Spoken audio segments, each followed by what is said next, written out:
What up, gang? How we doing? Who's ready to do some trading? I know I'm ready. I'm feeling a little bit more confident, feeling more in tune with the market. Feel like we got back to making some sense in the market yesterday. The question is, do we fall out of logic today, or do we continue with the logic that's been presenting itself? Like always, you guys know I'll be trying to make my little read. If you want to go ahead and just be on reactionary, that's all based on your thoughts. But one thing that we'll definitely do is get right to the trading. Let's get at it. Live trading with Benzinga. Do me the favor, guys. Don't wait till later. Hit that like button right now and get it started.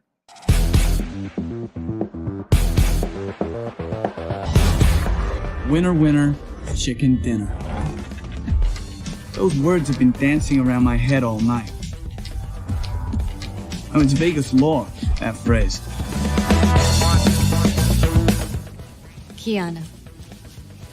Fisher. Joy. Joe.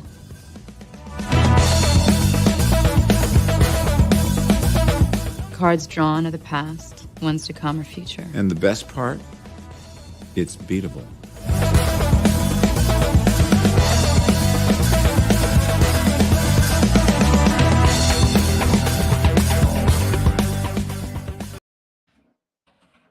How we doing, traders? Getting at it. Always busy like we do here on Benzinga, but let's keep it going. Let's bring in my man, Ryan Faloona. I know I got Zunaid joining in here. He's asking for the link. We kicked him on out. You know how we do it here. I gave it to him. He good. We'll get him here. We'll get him here. Our YOLO man would join us in the middle here, but let's go ahead. Let's get right to it. The market's been moving. I feel like the market's gotten a little bit more into a logical sense. But what do you think? What did you see from the action yesterday, Ryan? Yeah, I mean, it looked normal to me. It wasn't really a big deal. I wasn't really kind of thrown off. The one thing I would have liked to have seen yesterday is the VIX come in. It didn't. It actually traded up. But we had a decent morning here, so I was able to just kind of wait through that instead of forcing trades. They're going to end up chopping me up, right? This morning, things look relatively tame. I know the Dow is up. Or was up it was up 200 when I woke up. It's up 144 now. So the big thing that I'm going to be watching for is the gap and crash, right? We're going to trade up right out of the open here. I don't want us to pull back right away and go red. If that's what happens, that's the hand we're going to play, but that's one of the things I'm going to be watching for. Got a VIX sitting right at 33. Don't really see a catalyst other than some type of de-escalation in the situation in Europe.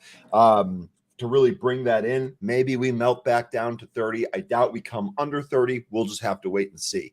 The first thing that I'm looking at here, I'm trying to prepare using the movers tool today just for some of these smaller trades. There were a couple to note in here. First one here that's up an absolute ton, Moho. This I don't really have an edge on. I'm probably going to pass on this one, but GHSI, this one is interesting. This was a scanner play yesterday. It was on the scanner earlier when we were on. We didn't talk about it much because we had a lot going on, but then we really got the good trade late in the afternoon. It actually traded up in the after hours and then up some more in the pre-market. So unusual volume in this name. Something clearly going on. Might be more opportunities to trade today. Of course, we had Nordstrom's beating earnings yesterday and trading up. To me, I'd actually think to look for puts here. I'm not a believer in Nordstrom's right now. I think especially with everything going on, I don't really think luxury goods are going to be a primary focus for people. I would expect the next several months for some of these luxury names to come in. Maybe we get that today. Maybe we don't. And then Indo, right? INDO. This is one that's been on the scanner quite a bit. This is the Indonesian energy company. It's low float. It moves around like crazy. So we're definitely going to be watching this one as well. I do want to see SOFI, right? I want to see if there's any follow through from SOFI's earnings. That would be interesting today. So I'm going to watch how that opens up, although I don't have a set target to trade this. I think maybe if we come in towards 1250, I think maybe we bounce there. Maybe that'll be a short-term trade. But I want to see how this stock actually trades today. Other than that, the yet regular cast of characters, definitely going to be keeping an eye out on Tesla and Apple just to kind of see what they do. But I'm going to almost use them as proxies. So that's what I got dialed up today. There you go. On SoFi, I will mention there was a analyst, I think, degrade by Bank of America. I just want to go ahead and state that, just so Yeah, the when you downgrade. catch that. Yeah, a downgrade. I'm not sure. Was it from what? Was it a buy to neutral or Let me flip over yeah? here. If It you could do was that for me. Yeah, Yep, just yep. use the So Bank of Benzinga America Pro Securities downgraded SoFi to neutral and announced a $14 price target. to So neutral. just for some context there, we're currently at 12.96. So we're currently at 13. They got a $14 price target. They see the resistance I've been calling out. maybe they were listening to you, Mitch. No, there's a big resistance spot right there. I've talked about it. Above 14 is where I get excited about SoFi. And so it's kind of funny that they're putting that level and they're calling a neutral level there, right? And so what I think is that they expect to see this stock chop around that level for the next couple of months. So that's what I think that you'll see also in SoFi. You'll see a chop between, let's say, 14 and 12. But that's just what I think. And you still got some upside, right? There's about like 2 points that could possibly get you to that 14. I do think that's in play today. But like always take a look at some deeper time frames. You'll see these big resistance and support areas that I'm seeing. And it's kind of traded in a channel lately. And Hendrick's knocking down stuff over here. But He's ready. He's ready for this market to be open. He's not having any of this. He literally just said, forget your notebooks. They can get off the desk. But yeah, I'm going to keep watching this. I'll see what happens on SoFi. If you guys did, I know that a lot of people are buying into the earnings, so just be careful today. Today could be that buy the rumor, sell the news type of trade on SoFi. I do want to mention one more thing real quick before I turn it over to you. First of all, I appreciate all of the shout outs in the chat. Hello, Glenn, Miss Whitehorse, RJ, Thrifty, a lot of returning people here. Good call out on CYRN. Oh, I got you. Oh, yep, all good. Good call out here on CYRN. Remember, this is one that we talked about yesterday in the pre-market. It had a little push out of the gate right away, but the big move didn't materialize till the afternoon. And we got up. This actually did make a really, really nice trade. This is, of course, going to be one of those stocks that's moving along with some of the cybersecurity names. I think IronNet, IRNT would be another one that we were kind of watching at the same time. So hopefully, we talked about this early. We really didn't get a great trading opportunity while we were on yesterday, but an excellent trading opportunity presented itself later when the volume started to flow in. Looks like someone here caught it. Hopefully, a bunch of you guys caught that. All right, let's go ahead. Yeah, Hendricks is hanging out today. He you can see him, guys. He's hanging out. He's awake. So what does that mean? It's time to trade, baby. It's time to get it going here. It's time to, like I say here, it's time to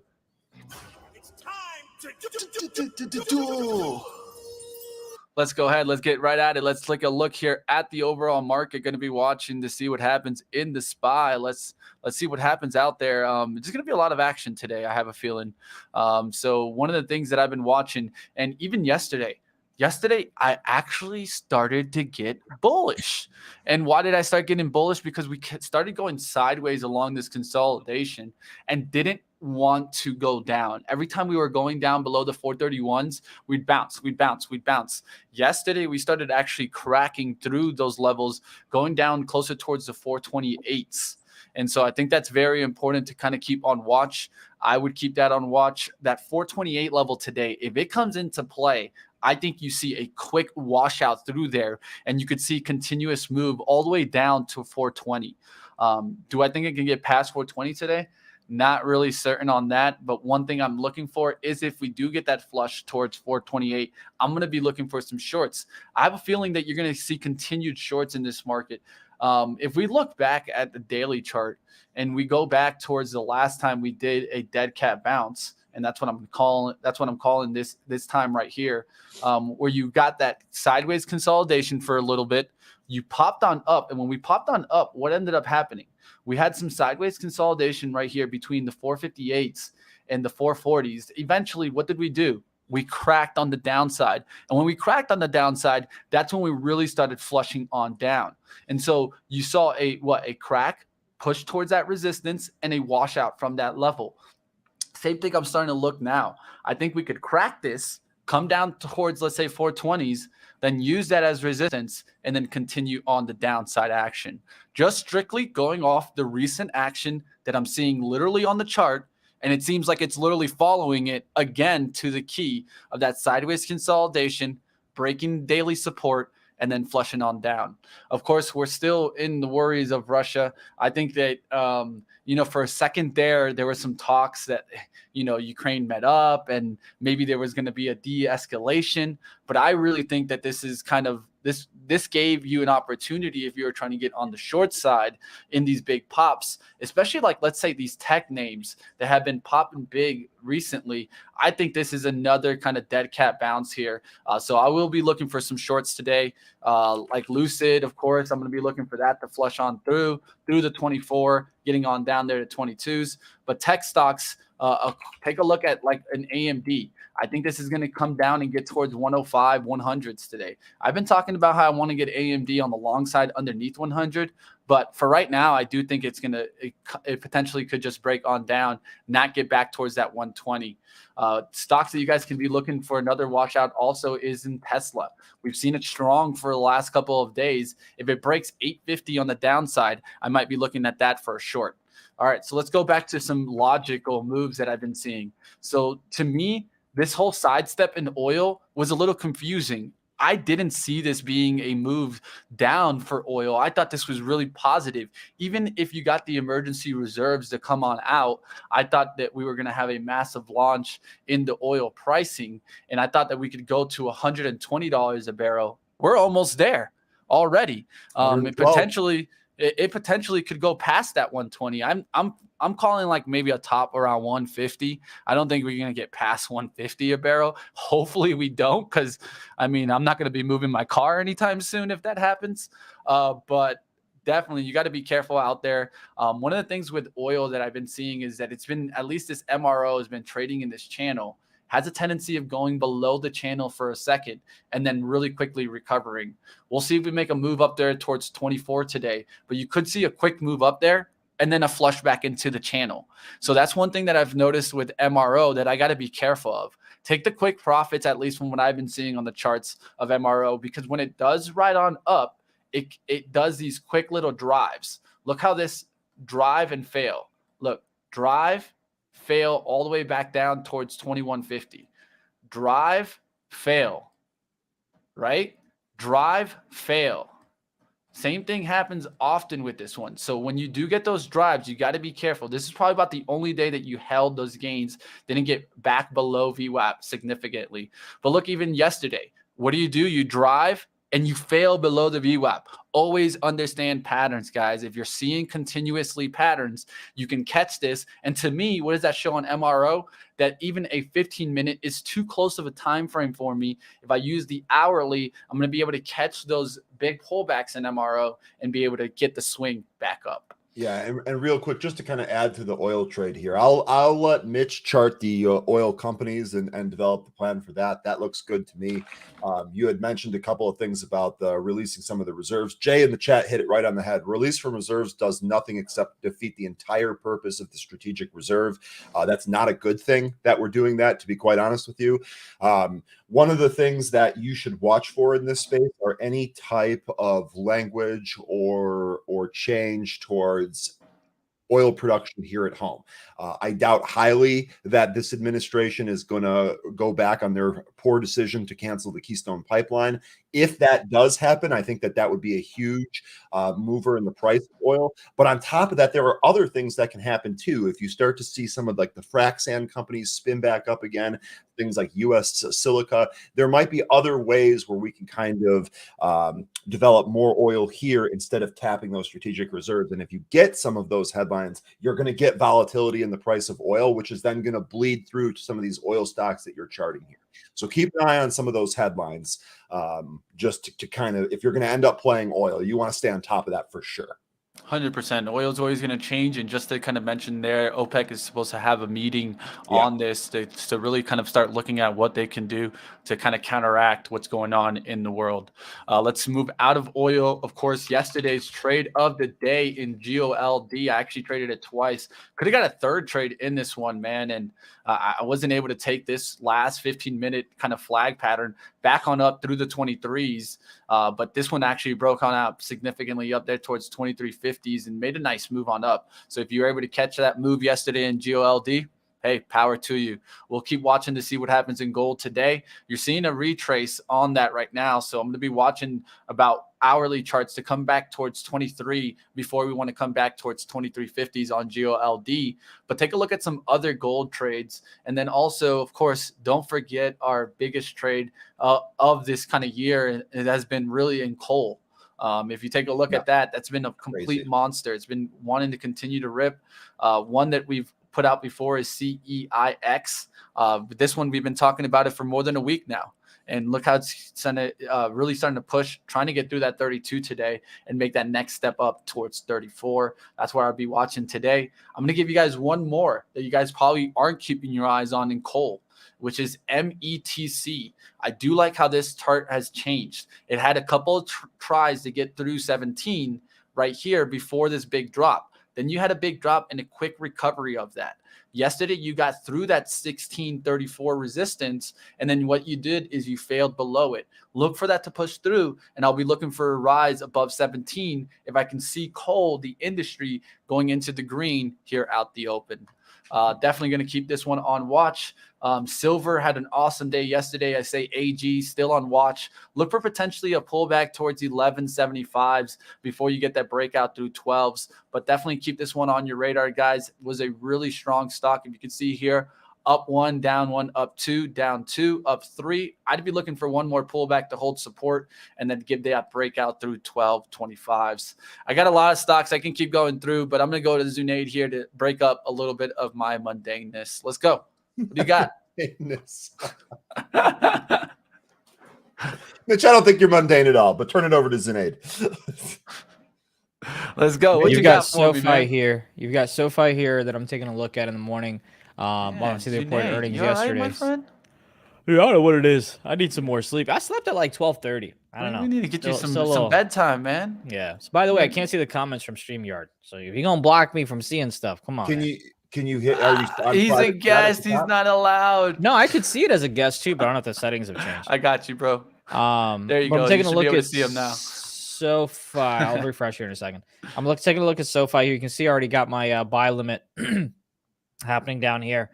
Gonna have a stop loss right below 1230. I might actually get like a smaller size here and then scale in fully here on E-Trade. But obviously, I like to use Trading View so you guys can see what I'm doing as well.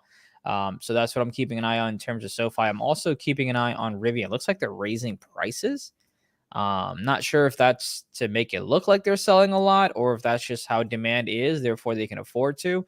But what I'm hoping is if this cracks below 49, comes back up to test it, I will go short here, and then above BWAP would be my stop out.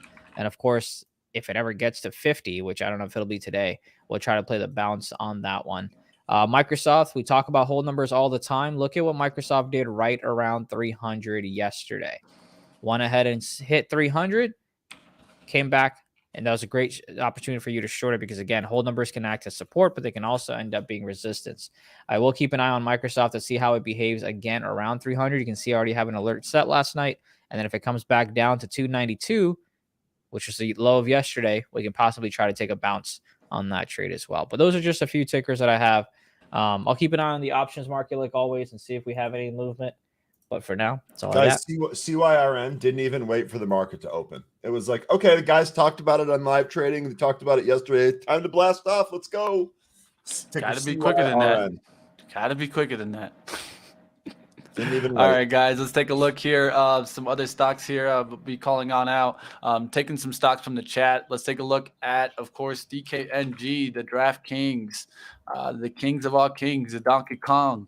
We'll see what happens here. I know a lot of people are on both sides of this. I saw someone mentioning trying to get puts on DraftKings. I'm not trying to do that, but I understand why if you just don't see it as a positive stock here, even at the $24 price point when this was at one point up to 70s, right?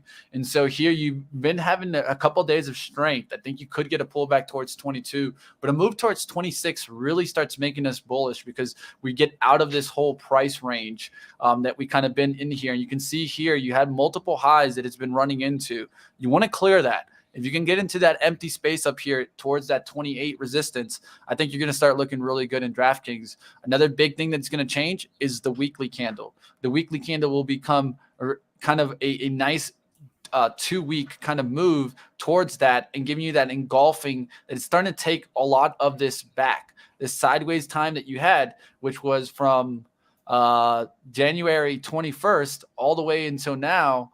So you're talking about, what is that, 1.3 months. So that's a pretty good sideways trend that you're trying to break out of. You could see a nice continuation move in there. They need a catalyst. One thing to keep on watch, I would look at Penn. You guys know I like looking at the relationship. So if DraftKings have made a big move, look for potentially Penn to get through that resistance today, 53, going up towards 55. I think this one actually gives you a better chance to catch the momentum today than DraftKings that has already ran. We'll see what happens on that. Now, remember on DraftKings, though, that's what bottoms look like, by the way. Traditionally, that's what bottoms look like. They don't look like Vs. They don't look like sharp, crisp Vs. They look like what you're looking at in DraftKings on Mitch's screen.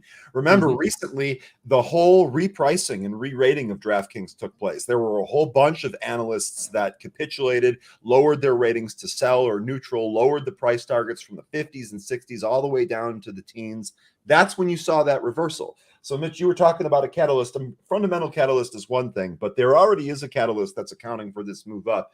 And I think that the bottom on DraftKings is in. I do too. I'll be looking at the gambling stocks, but I'm going to be really slow to these. I'm not trying to jump in them right now, but if that's your shot and you already called it, I think 22 was an awesome level to take that shot in DraftKings. So if you got that, hey, power to you. You're up $2 here. We'll see if it can continue making moves. And one more thing, Mitch, I'd like your opinion on this too. Quantum is saying here, MLB has not come to agreement with its players. Yeah, we woke up to that. The first 2 series of the season have been canceled.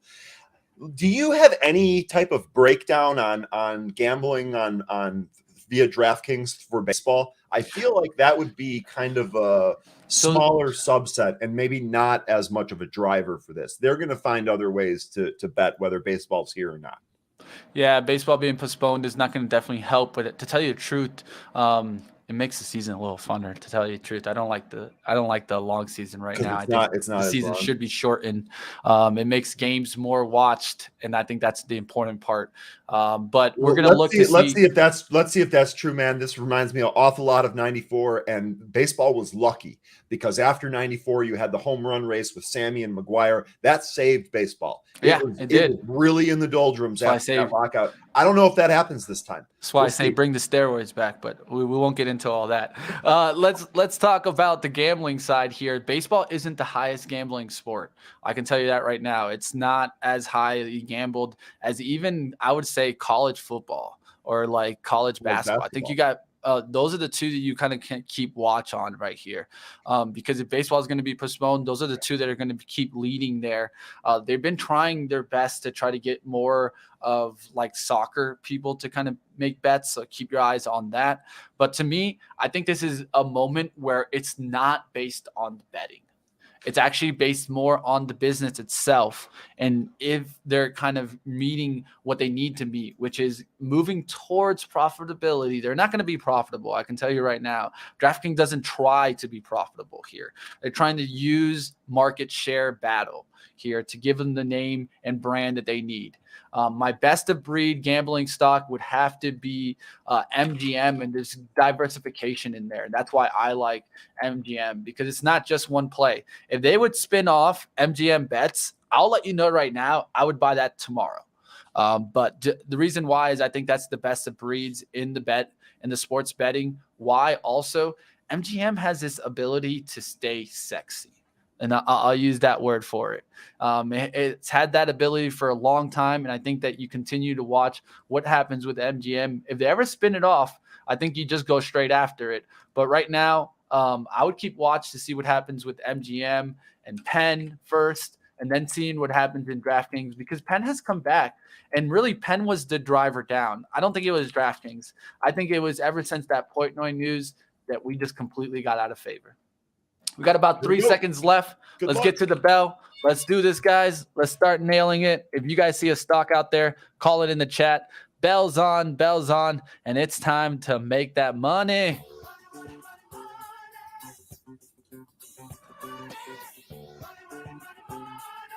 All right, guys, we'll see what happens here out the gates. If you guys got a stock that's making big moves, please throw it up in the chat. And time to go ahead and get after it. Let's do this. So right. CYRN pulling right out of the gate here. This actually I like for potential trades. If we come back in here out of the gate, that'd be make it easier for me to trade. I feel like VWAP here at 699. We're pushing up. Lucid. You're too fast for me sometimes on the downside. Too fast. CYRN, no chill, just right out of the gate. Pop. Dun, dun, dun. We'll see what happens here. I'm trying to get some shorts right out the gates, but we'll see what happens there. Rivian, oof, look at that. Oof, there's a big pull on CYRN. This is one of the reasons why we wait this out, folks. Ford popping a little bit there, but I don't think this is I think this is a pop to sell into, but we'll see what happens here. It did get a little pop there. Yeah, it looks like some vehicle plays are going down there. I'm going to be looking for shorts in some autos like, let's say, FSR, NIO, Lucid. I think those are shorts. Even Ford, I think, is going to turn around. I think he's going to do a fake out to the upside and then just take out the lows, but we'll see what happens there. Looking at Tesla also for a short. It already is kind of doing this little fake out towards 876. I want to see it now just break down through the VWAP and through that low. All right, taking a look here at what is moving out the gates, right? So, of course, energy is up. Real estate is up. Financial services actually catching a little bit of a bounce today. Basic materials at 0.24. That's my best area, I think, to watch in the sectors. Coal up 2.5% right out the gates. BTU is up already. We'll see if this one kind of can make some moves. But I would kind of keep on watch of that METC. I do like that one. In pre-market, we were up to 17. Could it take out the 1634s? Support at 16. I do like maybe a red to green going right now through 16 and then getting back up through 17 today. METC is one of those plays to keep on watch. Industrial metals and agriculture inputs is one that I would definitely keep on watch. MOS has been a complete monster in this industry, and I think you definitely keep this one and watch. CF, look at this one going straight on up. So these agricultural plays are big moves. I would even call out Scott's Miracle Grow here. That's in the industry, but definitely some higher moves in this one right now. IPI is another one here. Intrepid Potash. Intrepid we'll Potash. See if they can get through the 57s. That one looks interesting. Agricultural. I did go ahead and get filled on SOFI here at the 1260. You can see it there. Still trying to decide if I want to get more around 12 if it comes down, or just go to stop out on this trade. I might move this take profit down a little bit right there. Keep you posted on that, but you can see it on my chart. X gonna give it to you. He gonna give it to you. Keeping an eye on the options, not really seeing anything just yet.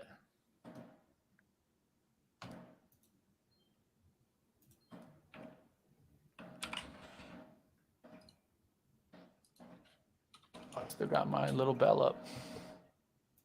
There it is.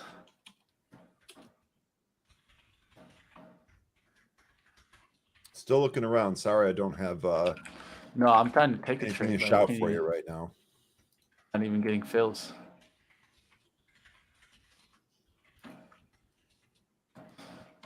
Energy stocks on the scanner again. ATXI really got pushed down after its huge pop yesterday. Now it's curling up today, but I don't have a read on this. I think that this is a pretender. I generally don't like trading stocks under $1 anyway. Let's see what the 5-minute looks like on here. Quite a bit of a scanner today. Yeah, I'm not necessarily seeing much. Not yet, but it's early. I mean, the things can change in a hurry. Absolutely, absolutely. CCJ being called out in the chat. Yeah, if it breaks 60, if it breaks 25, excuse me, it could make a nice little run. I am You can see still yesterday. in. You remember those calls, Zunaid? You I remember do. those calls? The June 28th, still in those, still long in those. They were down 40%. Remember you telling me how much Yeah. were they at now? I'm up 24.22% on those calls. Gotcha. Hodl. Gotcha. My brokerage is struggling here. I would have already been short Lucid. So annoyed. I literally would have grabbed it there at VWAP. This is the time where you guys are going to see me annoyed, where I literally am trying to get short and my literally brokerage fucked me. Is there a way where you can like trade like just one share just to kind of test it before you end up going into it? That's always my recommendation. If the brokerage is looking like it's not handling the data well, try with one share first so you don't get absolutely destroyed. Dude, I'm so annoyed. I was literally like trying to spam into this and I still couldn't even get into it. I wanted to short right here at VWAP. Look where it's at now. Literally the exact perfect trade. These are the ones that piss me off, guys. So I'm going to be a little bit hands off here because when I get pissed off, that's when I end up making a bad decision and jumping in here and chasing it. So I'm going to let it go, but definitely I'd love that flush down there. I would have definitely been short Lucid here. It's a little bit frustrating. What the market's doing here. Happens. Gotta stick to your plan, though. Have to stick to your plan. You know, one of the things I saw someone in the chat mentioned earlier, Ford got the Biden push. You know, some of the stocks that we can look to or look at based on what we heard from the State of the Union, infrastructure is a lot of time spent on infrastructure, a lot of talk about stuff built in America. So, you know, the Ford move today makes sense with that as the backdrop. I would encourage people for longer term trades or for swing type trades, definitely take a look at infrastructure. I think that, you know, even with a softening economy and a consumer that doesn't want to spend as much because of global conflict, interest rates, inflation, the whole nine yards, I would take a look at infrastructure plays. That's going to be government money, government contracts. You know, those might outperform. Long AAL here, guys. There's a big order that just went through there. I literally watched him buy. He bought at 60s and then bought at 58s on the way back up. There you guys. I'm watching AAL right now. Literally, right when it got towards the 60, you saw a 120 something order show up on EdgeX. Then it gets filled. I see it slam the time in sales. It actually goes to 655s. When it comes back up through the 1660s, what do you see on the EdgeX? Another 120 something right there. That's a guy getting a little bit position, seeing it come back. When it comes back through VWAP, he jumps on it with size. And so I saw that. I jumped on his momentum, looking for him to take out the 1675. And I wouldn't be surprised if you see a big sell through that level. And then him trying to keep that what price did you get on your entry? So I have 62s. Nice. Okay. As soon as he hit it at 60s, I hit it at 62s. Gotcha. Okay. So you were, that's 2 cents right above it. Nice. I had to be quick there. It literally was, we're talking milliseconds, not even seconds. Yep. I'm going to take a weird YOLO just because I'm seeing on DWAC, you're seeing buying coming into the 180 calls expiring April 14th. The stock's currently at like 96. I'm going to go ahead and take the $100 calls expiring this week. Again, very, very small size just because in case this thing starts to run, I got filled at 231. Again, that's DWAC. $100 calls expiring this week got filled at 231. Very, very risky trade, especially if it breaks below 35 or 95. I would go and get out. But something's weird. I'm going to see if I can go ahead and catch a move. I do like the reopening trades today. So I'm looking at some of those for a swing. This AAL might become a swing here because I was looking at it for a swing before in the pre-market. I took it here on the daily kind of price action. But if we could really just take off, let's say get through the 17 here, I'll go ahead and try to turn this into a swing. Take off on American Airlines. I see what you did there. Only thing I can do, right? On SoFi, I did go ahead and get stopped out. Next spot for me would be 12 if I want to get into it, but I'm already in DWAC, so I probably will hold off. Yeah, I would look for SoFi potentially for that turnaround. It's just too many people bought it going into the earnings, I think. Tesla's starting to break down. I could look for that for a short. I talked about that in pre-market, but it's just going to tie up way too much capital for me. I don't want to go ahead and just try to take that right now, but I do like the trade. Like I said, I like autos to the downside today. So like NIO is at VWAP. That could flush on down there. XPEV, same kind of pattern, a little bullish pattern. Going to look to flip down on it now. Another one, FSR. Look for that to continue on the downside. Ford, look for it to kind of flip. It's actually positive today. I'm kind of interested that it is positive, even though they're spinning off that EV. Well, it's not a spin-off. It's a restructuring, but still, I don't think it's a positive move there for Ford, but it's interesting. Mitch, All right, Beach Bum asking if he thinks that Adding high here. oil and gas prices are going to stifle air travel. Added on AAL there, right back to my entry there. Literally at 62, added there on that pullback. Sorry about that, Ryan.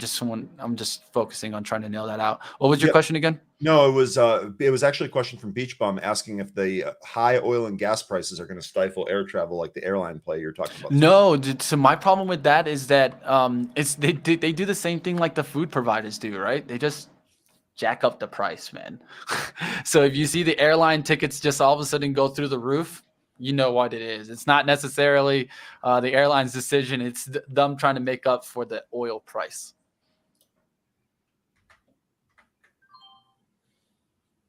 I just took IMPP on a 2 break here. But it looks like they're going to come back in towards it. Okay, I see you.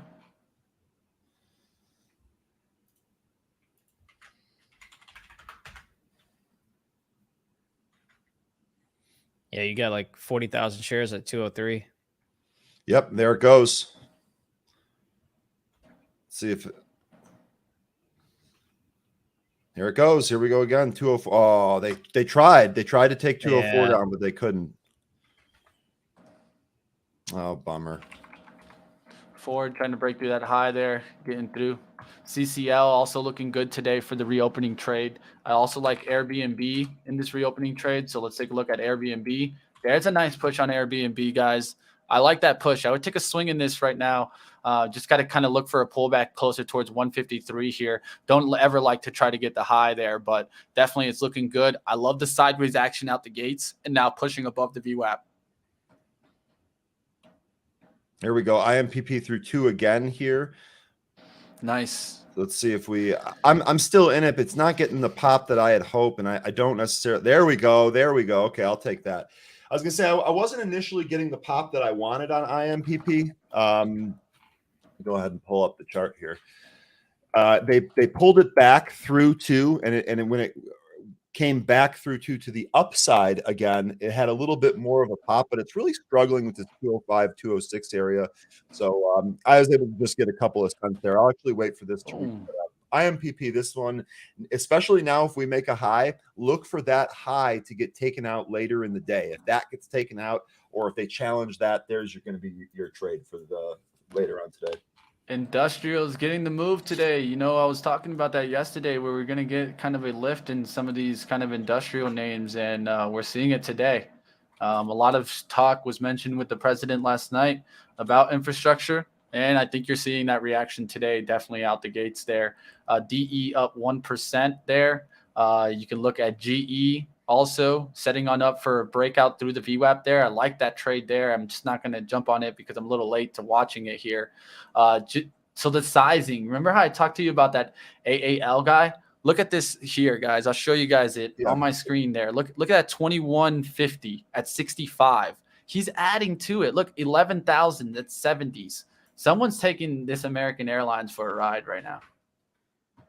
I'm going to go ahead and take AMD calls here. Broke 116. And I'm in AMD 117 calls expiring this week. I got filled at $2.42. Main thing for me, stop loss will be below VWAP, especially if it breaks below 115. Again, 117 calls on AMD. Got filled at 242 expiring this week. All right, guys, going to take some profit into this high of the day breakout there of AAL. Let's see if we can break through the 75s here. If not, I'll just take 1670s Looks like we're pushing here 1676. GE also looking good too, man. There's so many trades right now. I'm just a little bit slow. I don't want to just open up a whole bunch of positions. My eyes will be all over the place. But there's 1677s getting up there. Can we get to the 1680s?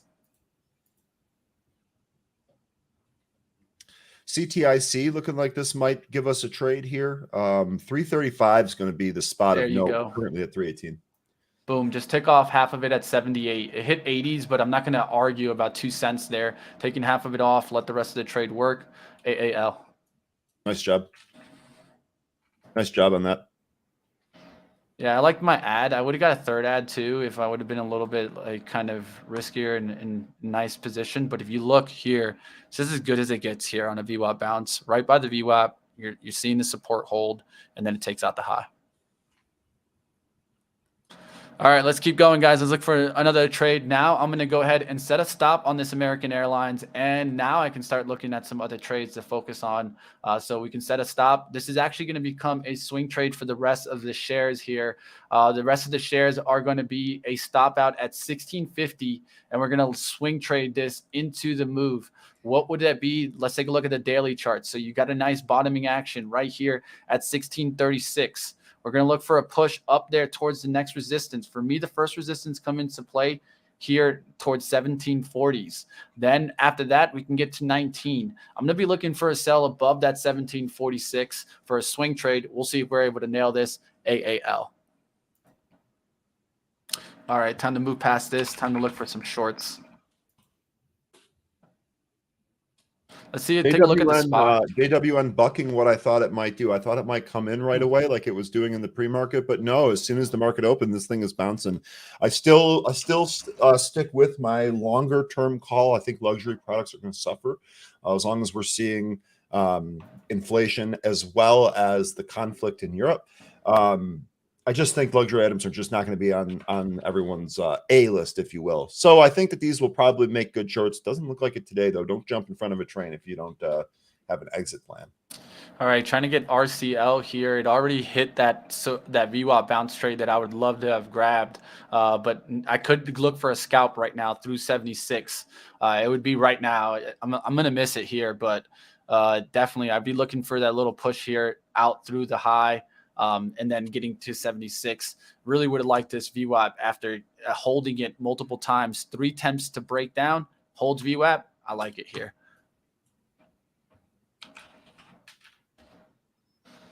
ABNB, did it come back yet? It's just breaking on out. Looking for these stocks to try to catch them. CCL already up there too. NCLH. See if I can catch this one here. They're already pushing. Reopening trades already making moves. I'm going to look for some pullbacks. We'll see what happens out there.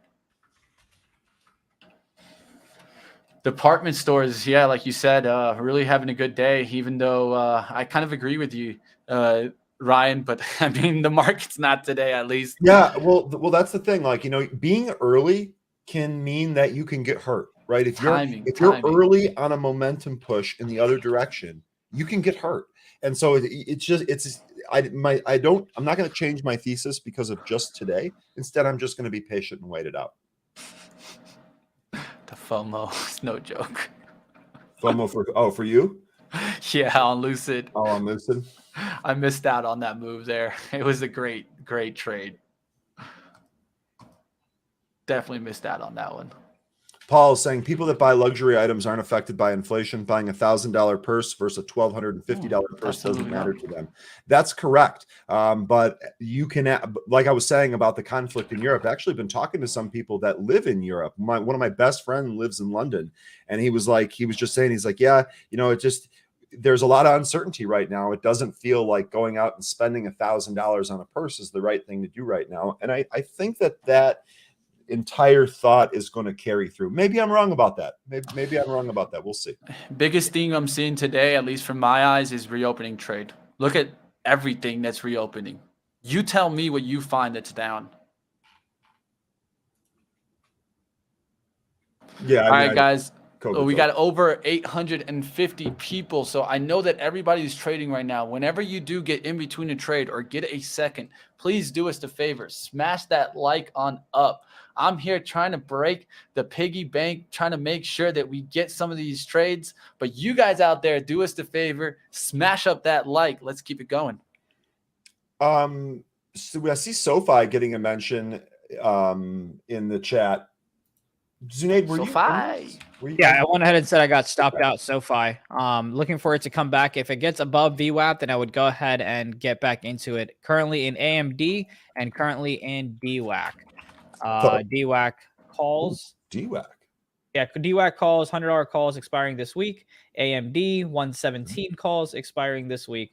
DWAC is at break even. AMD, you're up about 7%. Those can get explosive. Paul says spending $1,000 on shoes or a purse is never the right thing to do. My man, you got that right. I totally agree with that. I don't think I would ever do that. Well, guys, looking to nail another trade if we can. Looking for some kind of slowdown here. We've actually gotten a big push up in majority of the sectors here. Even tech to start pushing on up. With the SPY push that we got a decent move to the upside. The real question, I mean, the up levels that we need to watch is 438s, and that's ways away from here. So we'll see what happens now.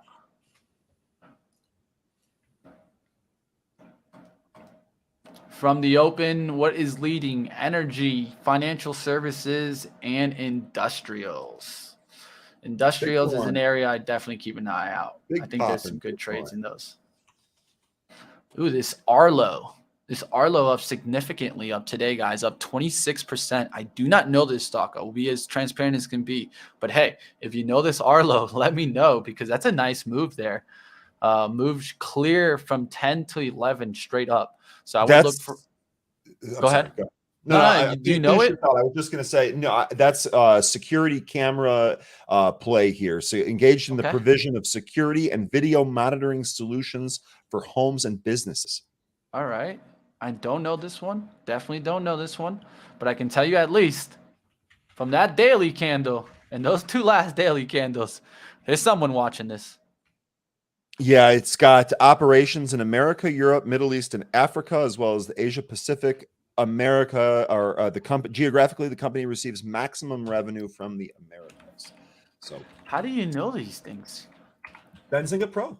Benzinga Pro. You just set me up for that one. Okay, throwing softballs today, man. Throwing softballs.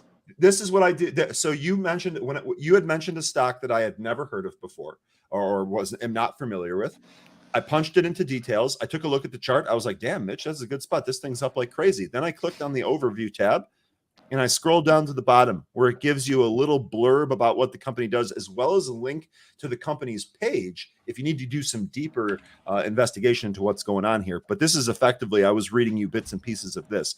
This took me less than 20 seconds to familiarize myself with what this company does, to kind of give me more of an edge on what I'm doing. While this isn't cybersecurity, security really kind of seems like another good play. I'll give you an example of that. Even here, right? So we said that the company gets maximum revenue from the Americas. I think that you're going to see an increase on security of some of like the national security stuff. So, for example, substations that control the power grid.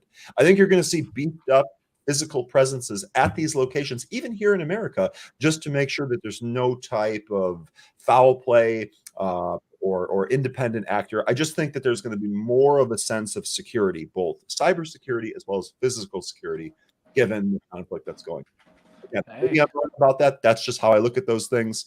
I see the stock trading up. This is because of earnings. We clearly here have the note that says they're trading higher. They reported better than expected Q4 EPS and sales results, and issued guidance above estimates. So they're guiding higher for the quarter ahead. That makes a lot of sense. Arlo, let me know if that comes back to like 1050s. If you guys see it out there, let me know. All right, looking at Hilton for a pullback here. You guys know I've been talking reopening trades since the bell here, really seeing that trend out there. So going to look for a deeper pullback here on Hilton towards the 9 EMA line. That's below 145s. So I would look for an entry there in between here. The risk is going to be down towards 143.80s. So you got to be careful with your sizing. You know, you're risking more than a point there. So just be careful there. But I do like this trade. Why? Because when we've come through this level before, what have we seen? We've seen nice push on ups. We retrace this level, are now trying to reclaim that 145 area. And so I like this look for it to come right back on up there towards, let's say, 155. Even 158s could break out through the highs. You've had 2 highs up there. If it gets back up there, I think you could get through the 160. So I'm going to definitely take a look at this one. That's Hilton.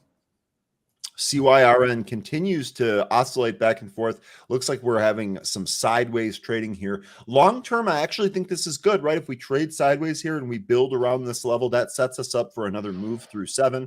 No position right now, just kind of observing what it is that I see. If we see some more volume, if this continues to trade sideways and we see some more volume, take this thing up towards the 7 level, I think you might have a trade opportunity there. All right, gonna have to be patient on Hilton. It looks like it's trying to push to the highs. I'm not gonna jump in it there because I just think it's pointless to try to take out the highs and then just look for a scalp on that. I'm not gonna be able to have the sizing to do a scalp on that. So let's just keep watching to see what happens. Man, look at when approaching VWAP again, says Baruko. Let me see what I see out there. Yeah, it's pulling back. I see 3 highs there.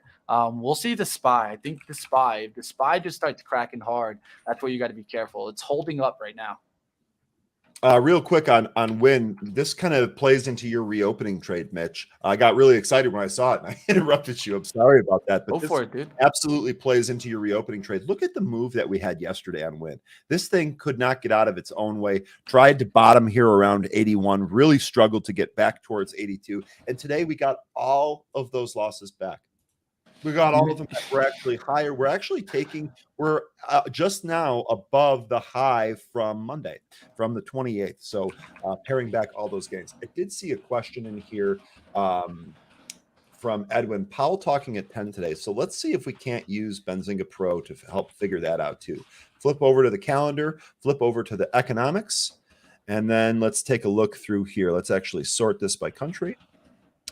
Let's see what we got here. Fed Chair Powell testifies 10 a.m. Eastern. So if you're ever wondering, is there going to be something that is going to affect the market? Is there some type of economic event? Yes. You can do that here right within Pro. Also worth noting that you get the crude inventories half an hour after that. So good question there. Here is your answer. He testifies at 10. Yeah, I'll definitely keep watching that for the market to do a turnaround there, right? I mean, we always look for turnarounds at 10 o'clock already. Look at that candle. That's kind of the candle that I'm looking for to start looking at for some of these trades. There's some retracements starting to come in there. Let's start looking to see if we see some turnarounds in some of the bigger names. Quick flips is what I'm looking for. Tesla, quick flip, already back at VWAP. Could look for that one. I've been waiting to see that one start breaking down because it had such a significant move in the last couple of days. Might take this, guys. It just has to be small share size. I would have to size into it, maybe at 2 shares, 2 shares a piece, and then size into it. And usually when I short Tesla, I only get up to maximum 10 shares. I don't go past that. It just moves too fast. It does move really fast. I don't know about you, Ryan, if you ever traded it, but man, it makes your heart run because Tesla is my arch nemesis, if you will, when it comes to stocks. I can never seem to get it right. Every time I trade it, I seem to trade it for a loss. All right, let's pick the wrong direction when a news article comes out. It's not my stock. I actually just stopped trading it, frankly, because maybe that's one of those stocks that you should just kind of hold on to, or at least I should. Not successful in trading. Starter on there, looking to add more if we can bounce above it to the VWAP. Only went in there with 2 shares right now. Zunaid, those $100 DWAC calls, those looking nice and juicy, aren't they? Yeah, I'm kind of taking a look at it. So they're up about 17%. On the other side, however, I did go ahead and add some AMD calls. As you can see, it's coming down back near VWAP around the 115 area. My ad on AMD calls, the 117 expiring this week, is at $1.83. So now my average price is $213 on the AMD calls. DWAC is now up 24%. Please do not let this go, as we have gone to high of day. 34% up now on those DWAC calls. Please scale out. Don't let this go red. IMPP high of day again. So I scalped that early. It's continued to go here. Interestingly enough, might be another trade here. Yeah, you've got, as DWAC gets closer and closer to 100, you can expect a little bit of a rejection, so to speak. Okay, well, here you go. You're 100 on deck now. Yep. Can you put Tesla on one of those charts for I me, sure please? can, man. Right here, Appreciate third it, yeah. one is Tesla. That Speaking way I of can keep people on it. stocks that bounce around whole numbers, Fun is Amazon. moving now on this DWAC move. 100 prints on DWAC. yep, there you go. There breaks 100. Nice trade, Zunaid. Damn. Thank you. Zunaid in the house. Thank you. Yeah, those contracts are up 74%. Scale out, please. Matter of fact, I'm going to go as it gets to 100. I'm going to go ahead and scale some out here. Got out at $3.80. I'm out half my size. Long Appreciate fun here that. on this DWAC move. I'm going to try to scalp fun. Ooh, good Entry call. 291. Good call. Real tight stop on these, though. I don't trust these names, so I'd rather be wrong and have to re-enter than take L's on them. All right, guys. 100%. We got to take a second to celebrate that win. Let's celebrate that win. That's not a little one. Look, it's still moving, right? Yeah, up 100%. I'm going to scale out some more here. Out at $4.60. Only a few contracts left. Out fun for pennies here. Look, didn't get my ads in Tesla, but still short on it. Just only 2 shares though. That's the problem. It's already at 872s now.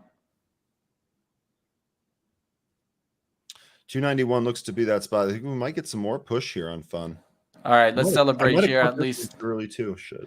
Great job, Zunaid. If you guys don't know Appreciate Zunaid, I know him as sometimes Hoch. What they want, what they need.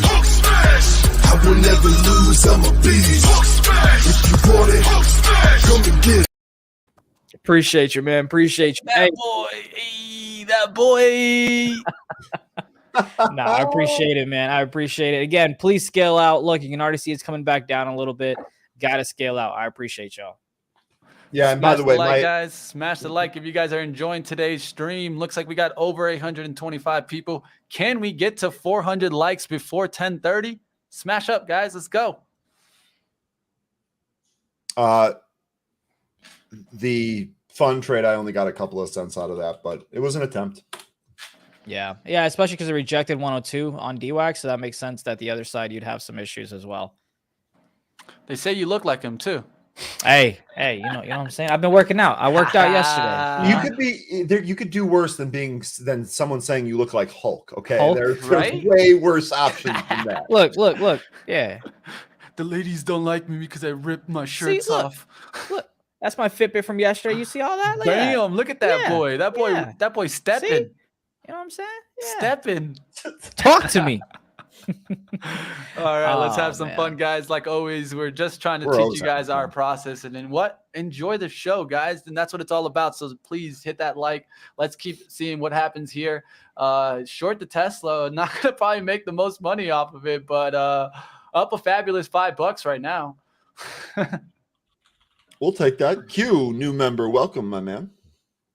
All right, there you go. Getting a little bounce here. What's up with the SPY? How we looking on our SPY action?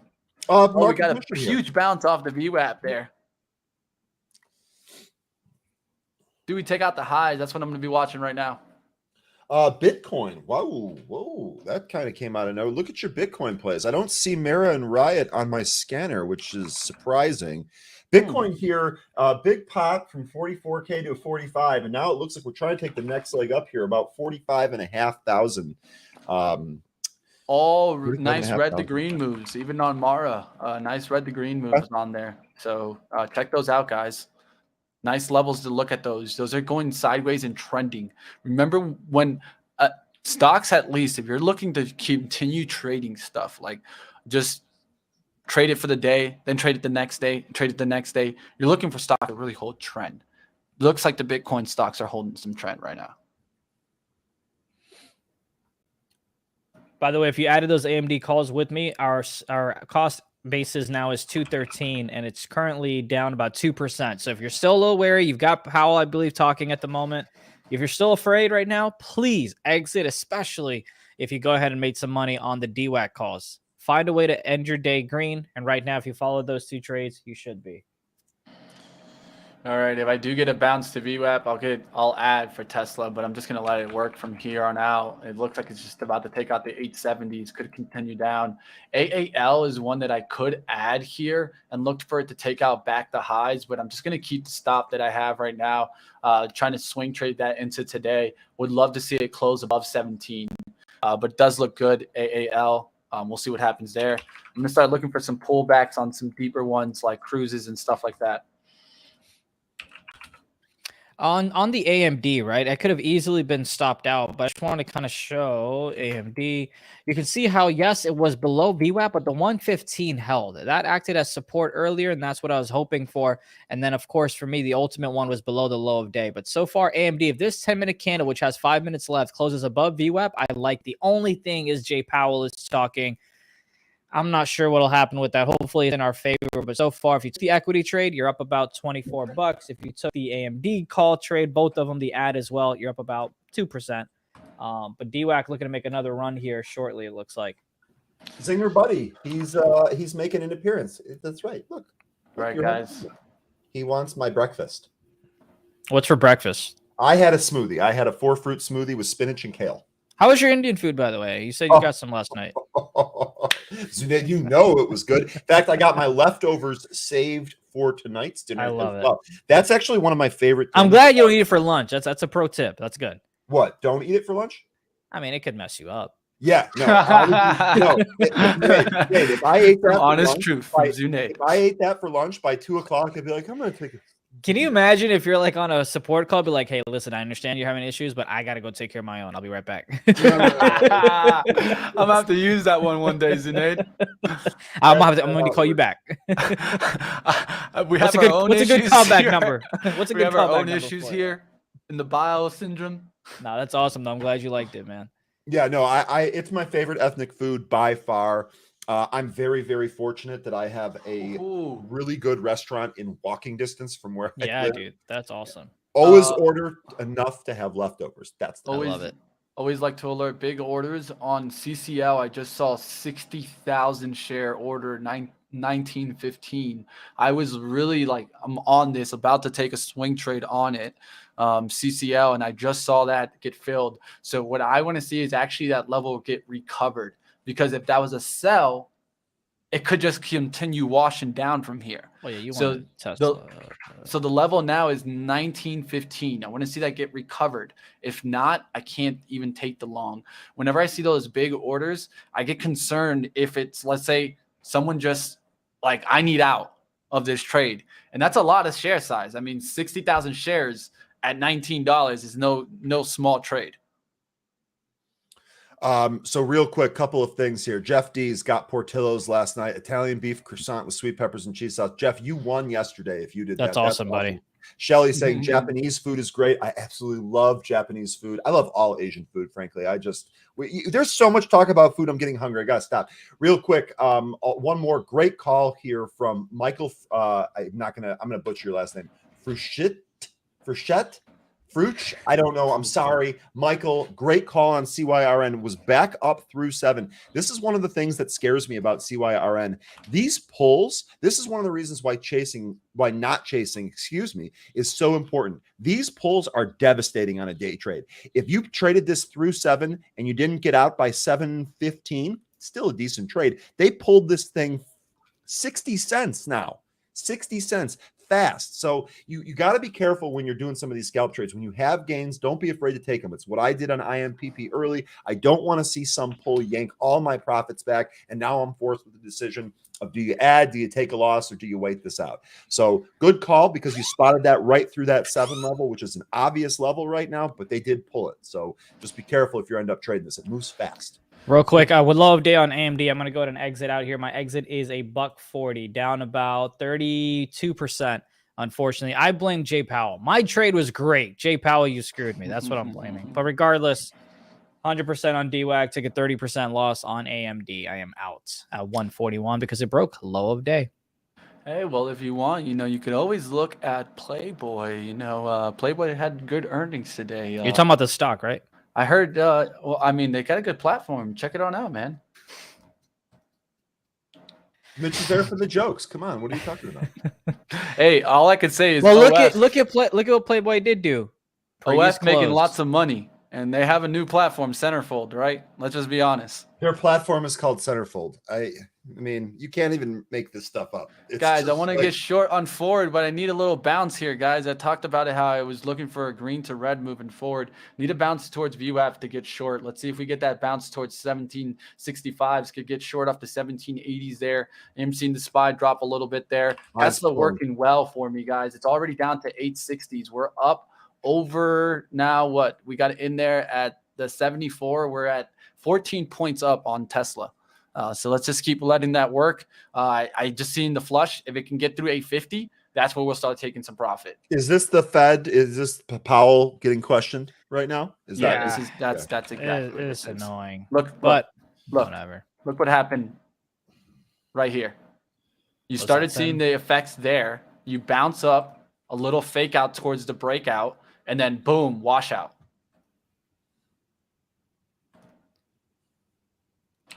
Looking for some stocks to get short here. Someone, by the way, some stocks. Let me know.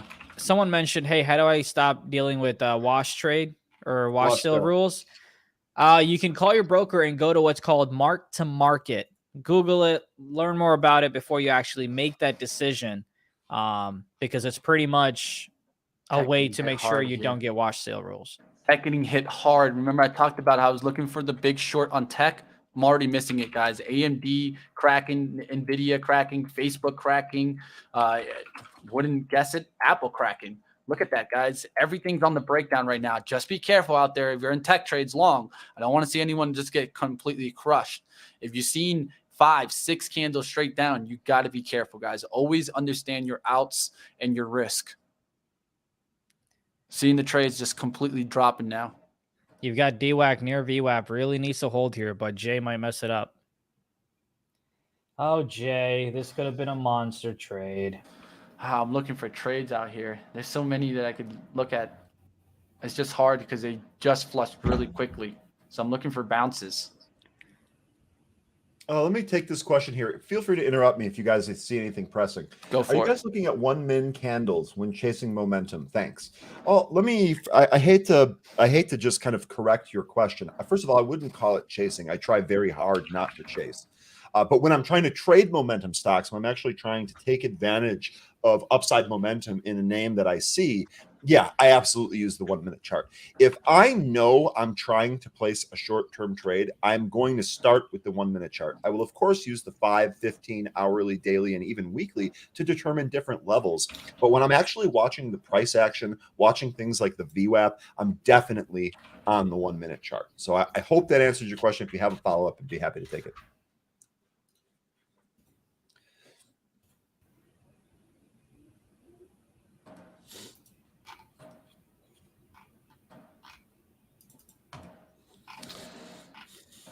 All right, a trade that is setting up. It's honestly setting up as a symmetrical triangle, so you don't know which way it's going to head, but it is setting up is MaxR. MaxR, I'm keeping it on radar. Space satellite stock has been in the news lately because of the Russian images that they've been putting on out. They have already gotten a big drive off of this, but it is trying to fight above the 35 right now. If you look at it, what is this? Symmetrical triangle trying to get on up there. Breakdown in any way you could kind of trade it. These are the ones that you kind of trade more based on the breakout or breakdown than trying to get it here. At least I've always, when I've tried to get it in the in-between stage, it feels like it goes the complete opposite that I pick. If I pick up, it picks down. If I pick down, it picks up. So just wanted to call out a pattern out there, Maxar. Jeff, great call. DWAC looks like it's pushing that 100 level again. Let's see if we get a bigger pop through 100 this time. I might sit this one out just because this thing moves all crazy, but this is a great spot. And Rahman, the only reason I corrected that is because I spend so much time talking about not chasing. I didn't want to be confusing. You were not wrong at all in any part of that, and I'm no problem. Glad we were able to help.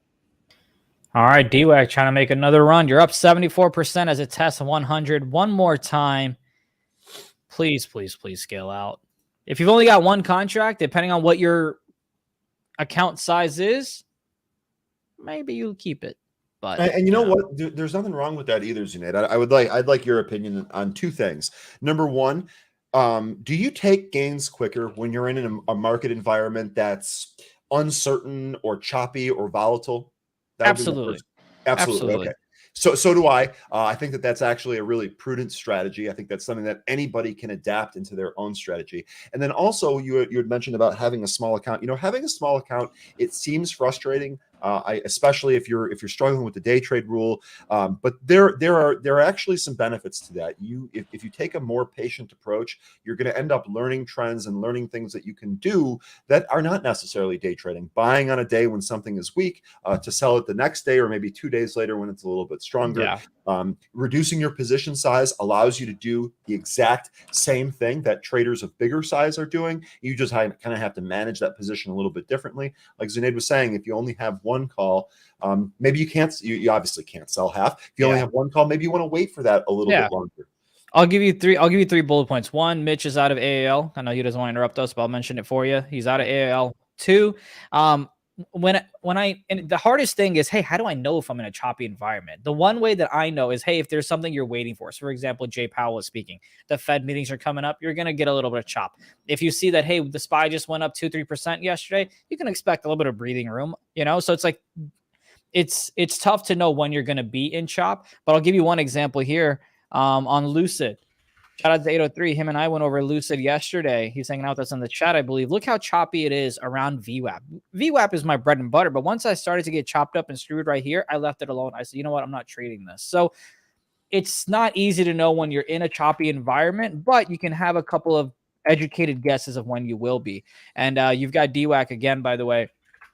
Is it above? Still $100, acting a little bit as resistance. Poke through, can't quite finish above though. All right, how's our SPY? Is it starting to recover there? 431 is the important level there. You see how you're starting to see that turnaround there. That's the important level that we saw it hold multiple times in the sideways action. Now you're seeing it hold right now in the sideways action. Yesterday, what did we do? We actually broke this 431, came closer towards the 428s. That was the concern that I had at the open, where we're going to get back through that 431 and going towards 428s.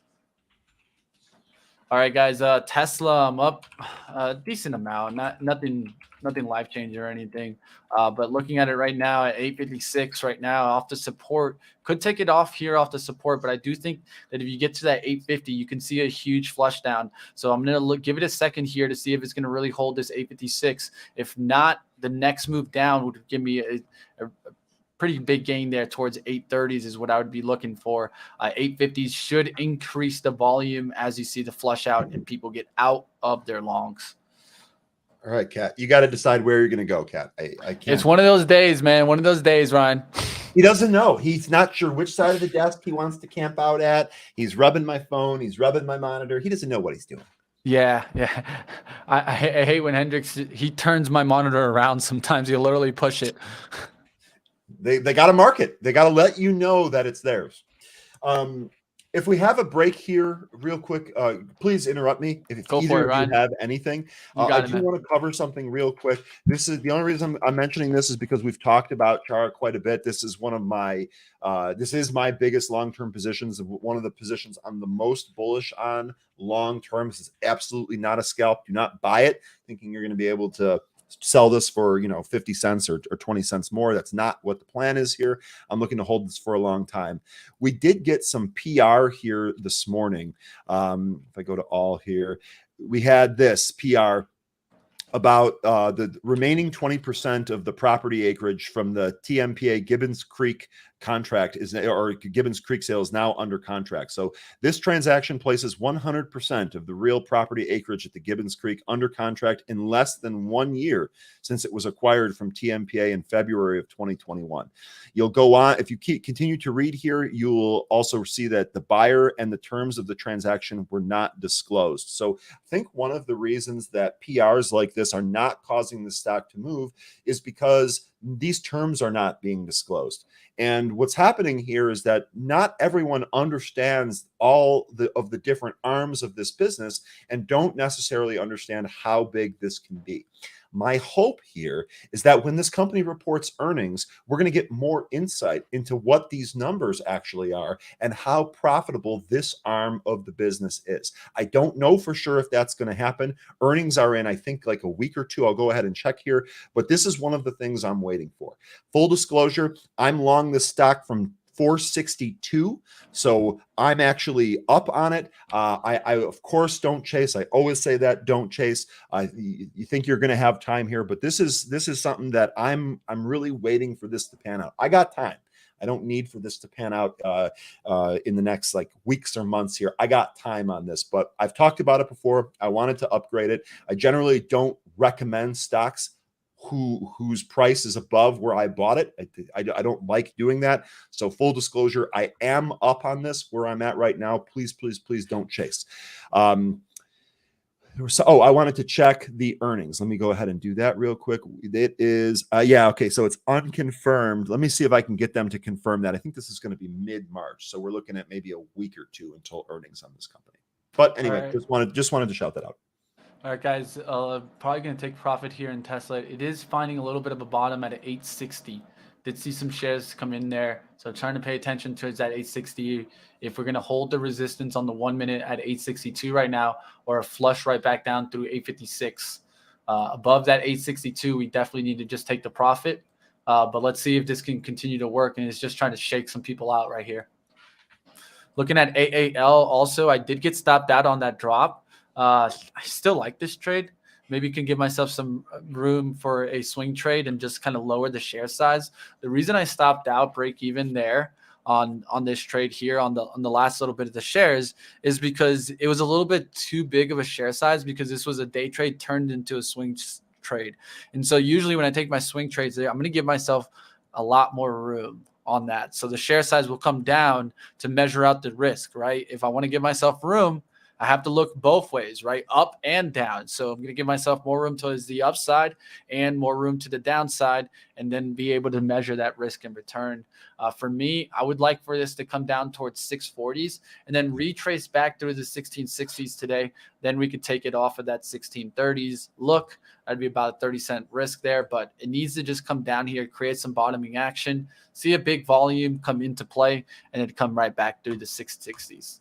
JJ Velez saying, full disclosure, is he an advisor? No, I'm not an advisor. I do not have a Series 7 license. I do not manage anyone else's money. I do not have a fund. I only have my own assets under management. I'm just a regular trader, just like you, trying to make it by. But I want to discuss the whys, like we talk about with the process on all of my trades, not just the day trades. Like always, guys, all information here and material and content contained in this program is for informational purposes only, for you guys to learn from our process. And then, of course, look at your process. Does it work for you? That's what we're trying to do. We're trying to show you guys from experience, not trying to lead copycat trading, or even that we're right. You know, one of the things that we always say is take everything that we say with a grain of salt and check it out for yourself. There's no replacement for doing your own due diligence. There's no financial advisor. There's no replacement for that. When nobody in this world is going to care more about your money than you. And that goes across the board. So doing your own due diligence on every single play that you do is paramount for your success going forward. Do not just listen to somebody else just because they're a talking head. I Cannot stress that enough. You've got SPY trying to break above VWAP right here at 432s. DWAC right here. I've drawn a couple of boxes if you want to throw my screen up. Gotcha. The one on the inside is consolidation above 100. That's ideally what I want to see. But if I get consolidation above VWAP, near VWAP, I'm perfectly okay. So I want buyers to come in, have a little bit of a flag, and then let's break out of 102 and start going towards 110. So that's what I ideally want to see. Market, obviously, it'd be helpful if they participated as well. You do see SPY on the left, mentioned it was flirting with VWAP. You want it to close above VWAP on that 10 minutes. We've got about 6:30 left to go on that candle. Tesla moving more and more towards 850s, currently at 855. There's a takeout of the low. That's why I didn't want to get too crazy on that. There you guys have it towards the 854s. Can we get to 850 here on Tesla? That'll be an over 20-point win there. Let's see what we get here. Nice job on that one. The postman says my girlfriend cares more than me about my money. That's funny. Because it's her money she gave you. No, I'm joking. I love having fun with the group in the morning, man. This is why I get up in the morning. You guys are awesome. Yeah, man, it's always great when we can have a community where not only can we learn about some trading, but also enjoy our time. Let's keep it going. Let's go. Let's go. All right, here, guys. 853s showing up. Can we get a flush down to the 851s? I'll take 851s, guys. I mean, I'm not going to be picky. Remember, I got 2 shares. So what's going to be the difference between 853s and 851s? To tell you the truth, it's not much, right? So I'm just watching the momentum right now, the flush. There's 852s. 851s showing up there. Let's put out our order here. I'm going to need you to close this. Just in case you don't get the 851 there. I saw 851.01. 852s. 852. I'll take it. I saw it. I mean, that's the problem with the spread though, right? And Tesla, it was literally moving below my order, above my order, below my order, above my order. So it was taking a second there to fill. Oh, man. It just filled out. I love it. Now let's see. I'm going to look at what the call side is just to see what that 850 bounce would cost me. And hell no. Never mind. We're good. I forgot it's Wednesday. You said hell no. Yeah, no, I'm good. I'm good on that. There But you no, go. I just wanted to play the 850. You gave it to you quick. Well, yeah, because you got the fast PC now. We get info quick. You have But the fast PC plus BZ Pro. You're not stoppable see, it right works now. That's out. It unbeatable, works out Zunaid. really well. But yeah, I wanted to play that 850 bounce in case we went into the previous close of 864.37, but not going to happen. DWAC flirting with Not VWAP. bad there. Not bad at all. I mean, for only 2 shares, that's not a bad trade. I'll take it. Bow, bow, chicka, wow, wow. Wow, chicka, wow, wow.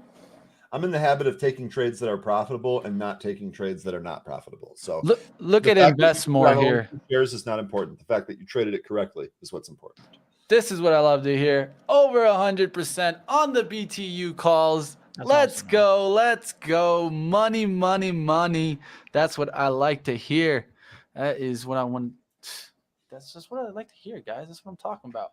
Let's give him a good old money. He needs the money. That's called a money drop. Money drop. There you go. Invest more. You take that money, boy. Take that money and run. Run. Well, I'm muted just in time. Oh, you muted your Yeah, I sneeze. sneezed. Yeah. Gave a little dab, you know? All right, what's going on out there? Play the music, says Peter. I got you. I'll start dropping our music. Now, that's a a request we don't get often. Let's go. Let's go. Tesla down there now to 849. Could have still held it, but I mean, I'll take the profit and run. I'm not going to be mad about that. Looking for some shorts out there. If you guys see anything by VWAP, let me know. Anything that broke VWAP and came back to VWAP. That's what I'm looking for. Stocks like that are what I'm looking for. AMD doesn't want to do it for me. They didn't want to come back to VWAP. It broke it for a second there, and it gave me a chance at 116s, but I missed that chance. So I'm looking at stocks like that for the drops, like NVIDIA. Just went to 237, but missed the VWAP for about a point. It's already back down towards the low. That would have been a 3-point trade, right? And a 4-point trade if it would have hit VWAP. And you would have only risked 1 point. And so those are my favorite types of trades, guys. 4-to-1 trades, 3-to-1 trades. That type of risk is what I like. JWN breaking below VWAP. That's not a bad one. I'll look for a little bounce here towards the VWAP to get in. I don't mind trying to take that one for a breakdown. Just got to be careful with that one because it had bullish catalyst today. So any stock that has bullish catalyst today is difficult to have it be shorted. And so you could get a little bit of a squeeze because people are looking at it towards the upside. NIO is one I gave in the pre-market for stocks to look for shorts. Autos, shorts. Remember I talked about how I was looking for the autos to break down? Look at NIO today. Look at this. Boom. NIO straight down, guys, straight down. I also gave Fisker to the downside. Look at the Frisky, getting Fisker. We'll see what happens with that one. Still definitely coming down there. XPEV, another one we were looking at for potentially a short, all down there significantly. GM is another one I'd take a look at. It's probably down on the day too. We'll look to see if this can get to VWAP and then potentially see if we can fade it off of that. So here, I got a quote out of the Powell testimony. Powell, quote, "I do think still appropriate to raise interest rates by 25 bips in March." So there's your news. Looks like we're going to get 25 instead of 50. Look at the market. We are popping here. So I think, let's take a look at the VIX here and see. Market's popping, guys. Just be careful out there for shorts. Yep, VIX reversing. Big here. squeeze. Okay. Huge spike. I'm going for Apple. Apple's my strongest stock whenever I see the market rip. Look at how Apple just reacted there. Looking to get 164s if I can get this pullback.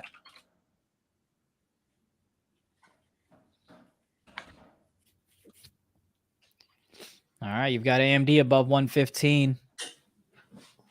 Looking for pullbacks to VWAPs on these pops to get long in. AAL, definitely going to go ahead and try to grab that bad boy again. Yeah, Swing so trade, they said though. that they're going to proceed, but carefully in light of the war. So that's somewhat vague. That's nothing set in stone, but that seems good. Markets are liking this. Let's put it that way. Markets are reacting to this positively. Swing trade on AAL. This is 100% a swing trade on this now. Risk is going to be 1632. Just got in there at 1662. It's a smaller share size. It's about 1/5 of what I used for the day trade earlier. So just to kind of give you guys a perspective of how I would approach a swing trade versus a day trade, it's about 1/5. Frisky. All right, I'm looking for Apple to pull on back here. Can I get an entry here? Looking for a pullback towards 164. If I get that entry, I'll risk off of 163.50s here. Looking for the pullback entry. Let's see if we get it. Have the order out there sitting right now. That's what I have right now. I already have 164 just sitting there. Looking for a quick pullback on the bid side. Maybe I get a quick fill and a pop back up to 165. Looking for that one. Tesla, you could maybe ride back up towards the VWAP, but it's already making its way back there. It's already popped significantly. Zinger Buddy is upset that I'm still working. He wants to play right now. So he is trying to get attention any way he can. I apologize. Buddy. Did you hear that? You're being summoned. He doesn't care. Let's go. I was trying to put on some music, but I got interrupted here by the market. So I'll try to get that going here. Powell making some quotable saying some quotable things, which interrupted you. I haven't checked out this channel before. Let's check it out. Good vibes only. It says in the thumbnail. So Powell says inflation will peak this year. Come on, DWAC. Just go. Consolidation is healthy, and that's literally what I drew out that I want to happen. But it's like, can you just go? Just go. Yeah. Audio issues there.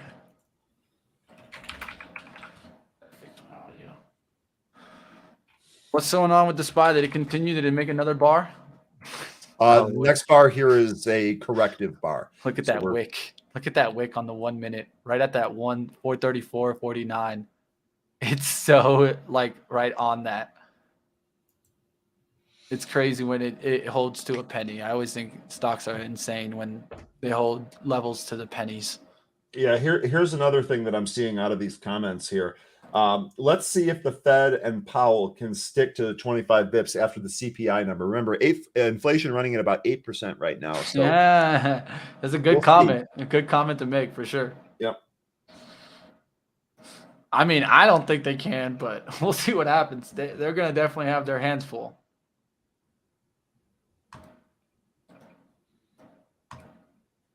All right. Let me know if you guys can hear this good. Why is it playing in my ears? Hold on a second. Come on, DWAC. Come on. All right, there you go. Fixed. No, it does look like SPY is coming back after the pop. That 435 has been resistance. I think as Mitch mentioned as well, but 1, 2, 3, 4, 5 times now. So if you are going to try to go short, above that, you're going to get out. If you're trying to go long below VWAP, you should go ahead and get out. DWAC, come on, man. Come on, DWAC. Mitch, how long are you going on till today? We got all the way into 11:30 today. Let's go. All right. Well, I'm going to start taking my steps here, but if DWAC goes crazy, you best believe I'm going to come back. I'm looking to get in Apple here, but still haven't been able to get in there. See a pullback there. It went towards what? 164.16. Missed it by 16 cents. Looking for this pullback to get me in, and then I'll look for it to take out 165 on the highs. And whenever I'm trying to get bullish and I'm trying to get a momentum trade there, I went to the strongest name I know, at least for upside moves. To me, I think that's Apple. I think the market loves when Apple is in the green, and so I'm looking for that to stay in the green today. Did you show your cat, Ryan? Yes. Oh, okay. I was like, who are they calling cute? I was like, what is happening? My cat's name is Buddy. Buddy. Got it. So that's what Shelly's going off right now. But she's right. So I can't. Oh, okay. That makes sense. I was like, cute. What just happened? The thing about cats, especially this one, is that he uses his cuteness to extort human beings. And it's not just me. It's anyone that comes over here. He extorts them by using his cuteness. So I'm not surprised to see this reaction. Gotcha. All right, looking to get that pullback fill here in Apple. We'll see if we get that pullback fill now. I'm looking for it now. Let's see what we get. All right, I'm gonna head out, start taking my steps. But if I thought it was me, LOL. But if DWAC goes crazy, man, I'll come back and join the stream. Ryan, Mitch, appreciate you, chat. Hope you guys made some money. Just like yesterday, we had a winner and a loss. DWAC though was about 100% gainer. AMD was a 34% loser, I believe, on the option side. So manage your risk, stay profitable. I'll see you guys hopefully in an hour if DWAC goes above 103. Appreciate you, Zunaid. All right, guys, let's keep it going. Let's see what we got on out here. You got Ryan and I left. Ryan will be getting on out of here in a short little minute. He'll be wrapping on up. You can see him a little focused there. Wonder what he's doing. Going through stuff. We're actually good. I'm actually good right now. There's no fires I need to put out. No fires. Good. You guys hear that? Ring the bell and hit the like button because there's no fires, and that means we can keep going right here. That's right.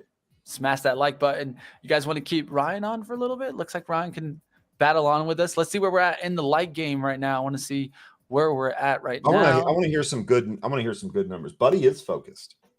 Man, we got over 1,000 watching the Fed right now. We got over 700 here. Smash that like, guys. Benzinga taking on over. Let's go. Let's go. Where those diamond hands at, guys? Diamonds out.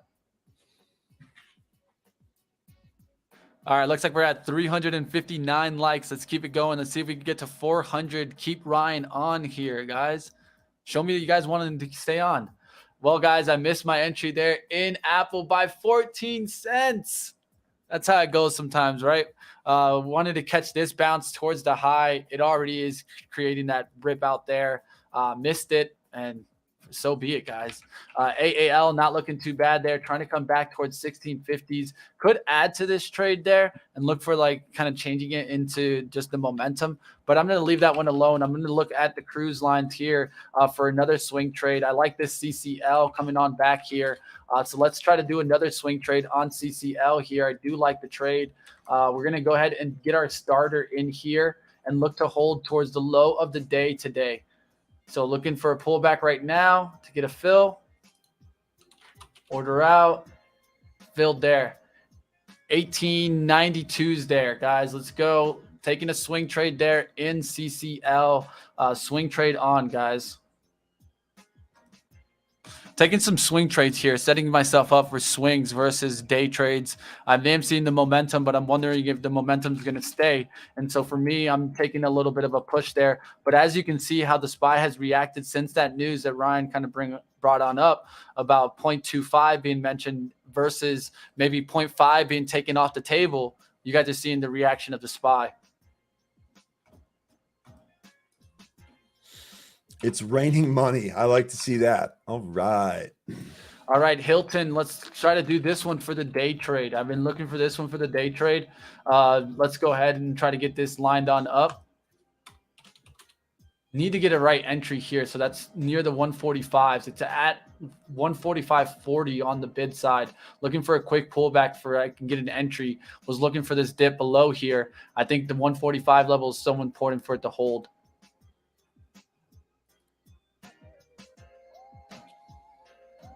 Like it on the 15-minute. You see this pullback here? Nice little flagging pattern. Nice support right here at the 144.50s. I think it takes out the 147 here. I'm looking for a little bit of a pullback to try to get it as you know, a good of an entry here. The spread is about 20 cents, so you got to be a little bit careful there. One thing to note, Powell did say that the Fed would be prepared to increase rates more than 0.25%. So he's kind of leaving it open. He's saying that he'd be ready, but kind of hinting at the 0.25%, 25 bips. So just take it with a grain of salt. We'll see how it ends up playing out. Buddy's out of here. Be good. Don't go after those birds. No, he's going to go take a nap, I think. Snap time. Hendricks is way ahead. He's napping already? Hendricks made an appearance this first 5 minutes of the show, and he said, I'm out. Let's keep going, guys. You guys out there, if you guys have a stock, what's going on out there? Mitch, were you wanting to go long or short on Apple, says Mark. I was wanting to go long, but I didn't get the entry that I wanted there. That was just based off the flip of momentum. If you guys remember, and even probably 5 minutes before that, you probably heard me say, I'm looking for shorts. It's on tech. And then all of a sudden some news came out, and all of a sudden I was like, well, I'm looking for long on Apple. That's how a trader is, guys. Traders need to be flexible. Try not to always be so stuck on one thought, because that's how you really get hurt, I think, in trading, is when you get stuck on one thought and you just give up money to that thought. You give it up. You give it up. You give it up. You give it up. And you fight your own thinking. And when you fight that, that's when you really start getting hurt. So if you're seeing yourself just give up gains and stuff like that, that's when you really need to take an assessment of your trading strategy. See, where am I making the mistakes? Is it necessarily systematic mistakes, or is it execution mistakes? Those are two huge different areas that traders have trouble understanding. Was it because of the way that my system's set up, or was it my execution? All right, let's get to stocks in the chat. I'm going to go through stocks that you guys have now. I am looking at to try to get Hilton here, but it hasn't pulled back significantly enough for me to try to get it. Wanted to get into the 145.20s there, but it's already above VWAP and holding here. I'm not going to extend myself. I'm just going to keep holding the trades that are working for me. I do like the trade, though. Airbnb, how did that pull back? Ooh, kind of like this one for a swing off the 150 level. DKNG moving. Okay, so let's set ourselves up in Airbnb. Liking this trade in Airbnb, taking the risk off 150. So let's look for one more pullback closer towards the VWAP at 154.50s or 154. Then we can take a long on Airbnb. I like this trade for a swing. It would be a smaller share size so I can get around the intraday volatility. All right, time to take stocks from you guys out there. Shopify being the first one mentioned here. I'm going to start running through these. If you want to take any of these, feel free, Ryan. I'm just going to go ahead and try to knock out some of them. But if you want to take one, just call it out after I take a stock here. Shopify coming on down there. Big flag, bear flagging pattern there, trying to break down and get through the lows there of 600. Personally, I think this is one that is a little bit dangerous here. and it just hasn't really changed trends. And so you got to be careful on names like Shop. I think Square is another one that you got to be careful on. PayPal is another one that you got to be careful on, because yet they have made some bounces, but it hasn't been significant moves and continuous moves. So just be careful. Doesn't mean that they didn't catch the bottom, but personally, I would be a little bit more careful on names that have been straight falling knives than names that have gone sideways or have gone up in the trend. I still am waiting to long PayPal. I think if we actually test 100 and hold there, I think I'll probably end up taking that trade. I really like it. I really like it as a company. I think that we end up going higher here. You want to go on Melly? Melly is, I think, the same thing. Same chart, right? I mean, bearish pattern. Until you break this bearish pattern, it's still in a bear pattern. And if you look up, what do you see? Down 1, up 1, down 2, up 2, down 3, up 3. The same thing, my rule of 3 applies to the upside. It applies to the downside also, guys. 3 resistance holds right there at the 1150. Looks like it's just gotten crushed there. Looks like somebody has really been hitting it hard there. Every time it gets above there, what do you see? You see wicks. What is that wick? That's selling pressure right there, or people jumping onto the short button. And I think that's what you're seeing in Melly. Some people trying to take that right there, that 1150s, and then trying to knock it back down towards 900.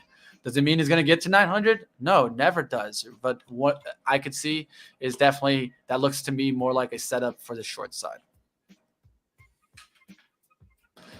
Jet says, me too, Mitch, over trading. Yeah, that's why I kind of moved into the swing trade game today and stopped trading, because it looked like there was a million opportunities out there at one point, and that happens.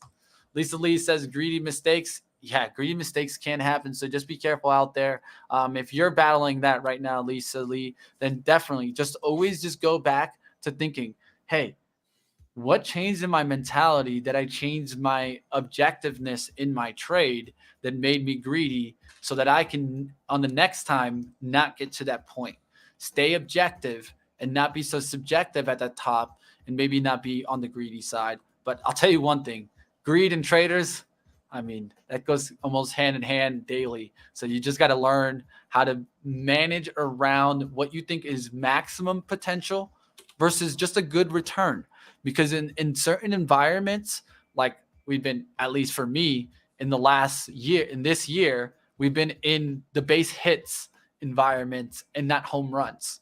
So to me, base hits seemed like a better thing to do here in this environment than home runs. So when I get up to those big gains, or even it's just a big move, I'll just be faster to the profits in this environment than I would be in, let's say, 2020, when you could get those home runs, and you're seeing home runs out there. I like the baseball reference after we talked about the lockout and all that today. DWAC still hovering around 100, by the way. I am actually going to get out of your hair here, Mitch. I am going to get to work before things spiral out of control. But it was good today. Nice little start. Got Powell out of the way, or at least partly out of the way, and we'll be back at this again tomorrow. Right? My man, Ryan Faloona. Love the Wolf of Follow Wall him. Street shout out. I'll take it. You could have done. Follow him. Another killer day right here. Have a good one, Ryan. It's always good to have you, my friend. Take care of yourself, everyone. Buddy says bye too. Let's go. Let's go. Around. You're the best around. All right, guys, let's keep it going. Smash the like. Let's go. Let's go. Let's see what's going on out there. Airbnb pulling on back here. Going to take a swing trade on if we can hold this 154 on the 1 minute. There you guys see a close there, the 154. Looking to take a shot here. Let's size in very slow here.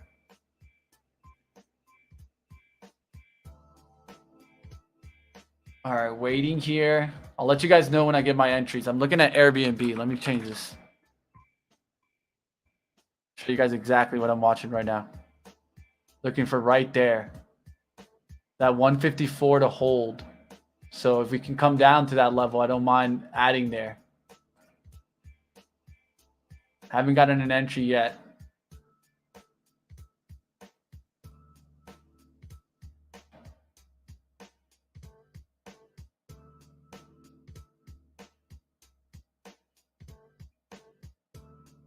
Trying to calculate here. What's going on in the SPY? Let me take a look here. Let me put my 3 charts up. 3 charts up now. SPY trying to get back above that 434. Let's take a look at the 5-minute. Has been battling to get above there in the 435s. Trying to be patient here. Okay, seeing that drop now. It kind of got away from the 20s here. Let's see if I can get 154.30s here. There's the 20s. Putting out the order here in the... Canceling that one here. Let's try to get 32s. Still haven't gotten a fill there. I'll let you guys know if I do get a fill. It's popping up already on me. Just trying to get too pretty there with the entry. Let's see if we get the retrace fill. I'll let you guys know. I have a small share size here. I'm trying to size into it in 3 entries here. Focusing in here. I'm sorry that I'm a little bit lost here, but let's do it. Let's go. Let's go. See if I can get an entry here. Order out at 32s.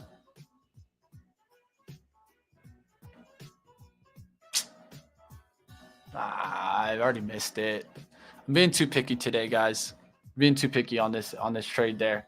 There's no need for me to be that picky there. But let's see if I get the entry. Just gonna leave it now. If it just rips on, then hey, learning lesson. Sometimes it happens. All right, guys, I'm going to catch up with the chat. Going to go through stocks out there. I see a lot of stocks mentioned, so let's go through that. This is going to be the last. Try to get an attempt trade here. If I do get the fill, this will be the last swing trade of the day. Airbnb towards the upside, CCL to the upside, AAL to the upside. That's what we're looking at right now, guys.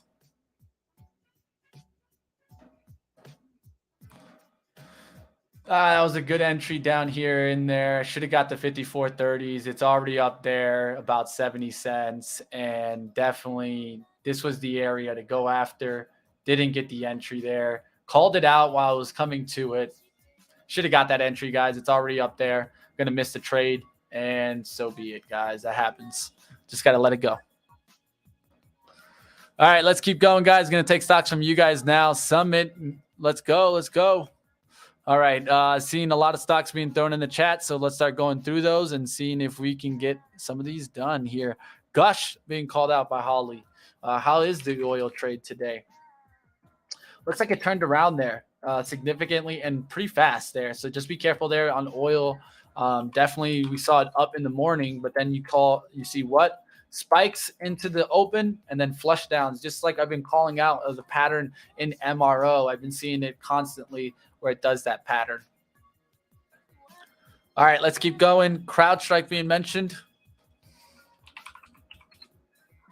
All right, CrowdStrike finding a bottom and a dip. That doesn't look bad. It looks like it came back towards a 1-hour support of 190 after the breakout of the trend there. It's not looking too bad. I think as long as it holds 186 today, you're still looking good on CrowdStrike. A good recovery of 200 today. That'd be a monster move if you got that pullback. I don't dislike that trade there, so take a look at that.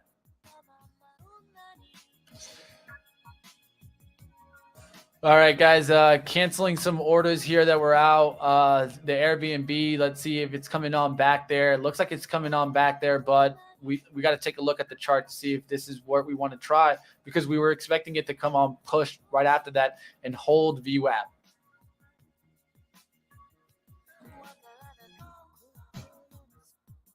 Change the music up today, guys. What do you guys think? I don't even know if you guys can hear it, right? Let's go. Let's go. Sabrina talking about WPM. I'll get into that up next here. All right, looking at that CrowdStrike, looking at that Airbnb there. A little part of me wants to take this now, but it was supposed to hold that VWAP, so I'm looking for a reclaim of VWAP. That's the only way I could try to attack it now. SPY still a little choppy there. Just be careful out there. Let's take a look at the sectors. What are we seeing? We're seeing industrials lead, guys. I talked about this right out the gates today, that there was a lot of talk of infrastructure talk yesterday, and so you're seeing a lot of these stocks up today. Even R up 3% there. Car up 4%. Hertz even up today, guys. Railroads. I actually put out some of these railroads on their monthly candle just because I think that you're going to see continued strength in some of these. So definitely keep these on watch. You'll look to see if it gets strong. And we're having a great day in some of these railroads. And I think this is all based of the infrastructure talk that we talked about. DE was one that I called out on there. And look at that. Nice move today in DE. Also, CAT is the one that I was taking a look at. That one looks great. Nice bottoming action today in CAT. I actually like this one for a swing trade off 185s. I might actually take this. This is not a bad trade there off 185s. We could get even retraced to that level, but I think that if we break through 189, we probably even don't come back towards that 185. I'm going to look for pullbacks on this. See if I can get a pullback towards, let's say, maybe 187 and then take a shot on it. You feeling on Tesla now? Calls for bounce now? I mean, I got out of Tesla, and a lot of times I don't like to continuously trade it. A lot of times I'll give up my gains, but I'll take a look at that. Yeah, it still looks weak. It still looks weak. It still looks like it's trying to break on down, so just be careful on that one. Is forward at the VWAP, or did it get back to VWAP? Let's take a look here on the 1 minute. Nah, it didn't get back there. Airbnb coming on down there pretty fast now, so just be careful. I'm not going to take it unless it reclaims VWAP. That would be above 154, but it's not a bad look there if you're looking at it now. You're going to look for a quick reclaim of that 154.50. All right, looking around there, trying to see what's going on in the market here. Starting to see a little bit of some pullbacks, and it could just start getting down fast there. Look at the SPY, so trappy today, guys. Coming on back down significantly. So just be careful there. There's a lot of traps plays out there. Don't want to see people get chopped on up. So AAL, like I said, guys, don't want to see it break through that 1630s today. Even if it ticks there, it's okay, but we wouldn't look for a close below that. If it does do that, then we'll just get on out of the swing trade. All right, going through it. Top today, guys. Top. Let's take a look there. Yeah, that's looking good there. Just pushed off the VWAP, pushed on up there to 1960s. Look to see if it takes out that 1960s, makes a move towards 20. Not a bad trade there in TUP. If you look at the hourly, you got multiple resistance that you're trying to get through, which is up here by the 1950s. It's the third and fourth try, so you should see that continuous move. We'll see if it gets to 20s today. TUP, Tupperware Brands. Not a bad one to mention, boy, you call. HD being called out. Home Depot, definitely. I've been looking at the lumber trade to see if it was going to get hot. Looks like HD starting to bounce back a little bit. Let's take a look at lumber today. So I'm going to go into basic materials, taking a look at lumber production. And the stock that I called out for a hold is WFG, trying to get back above 100 today. And it doesn't look too bad right now. It's just gotten back above that 100. Let's see if it really pushes on out, gets towards 101, maybe even 102 today. I do like this major pullback that we got from yesterday's break above. Now let's see it hold 100 one more time and then take out 101s. Not a bad look there. WFG, and that's a lumber trade. ATVI, Accuvision, what's going on in it? It's catching the bit. Multiple VWAP holds. 1, 2, 3. It actually attempted to break it down here. And what do you get? Higher lows, higher lows, higher lows on this. So not bad. Ascending triangle here. We'll see if it can get above that. But it does look bullish here and just trying to push back above into the 8150s here. If it can hold this pullback like it just did on this candle, we're looking good there. That 8142 hold. Look for a push above that 8150. Accuvision. Let's see if it takes out the 8160s on the upside.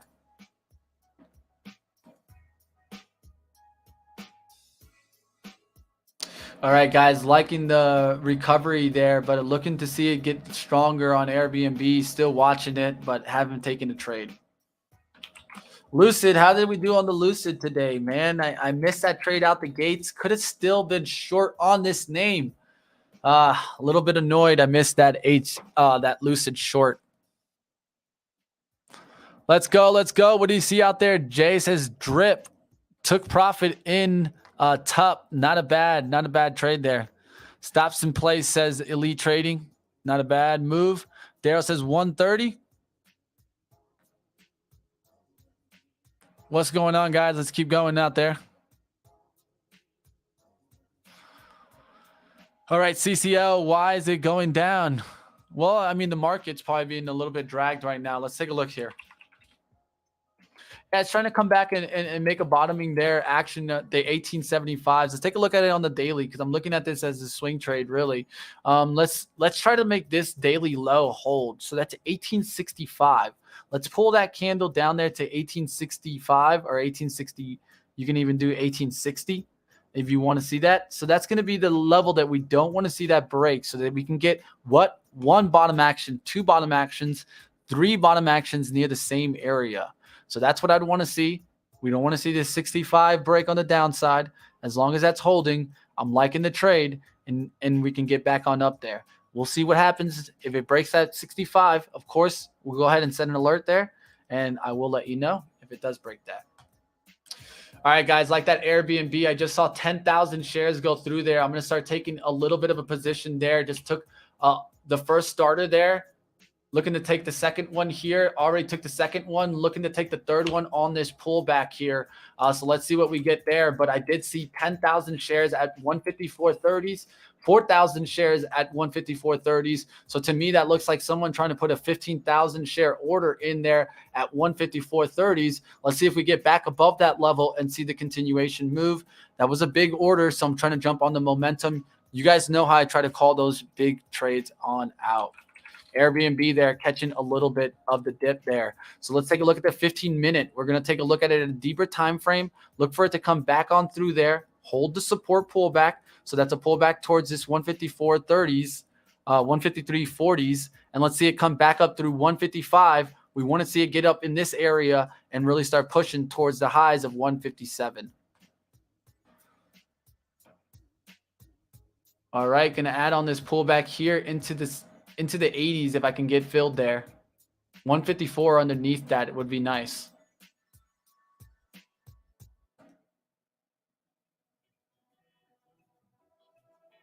Order out there in the 80s, got it filled there. Boom. Orders out at 153.80s. All right, so now I'm sizing into this Airbnb trade. We're at 154.05.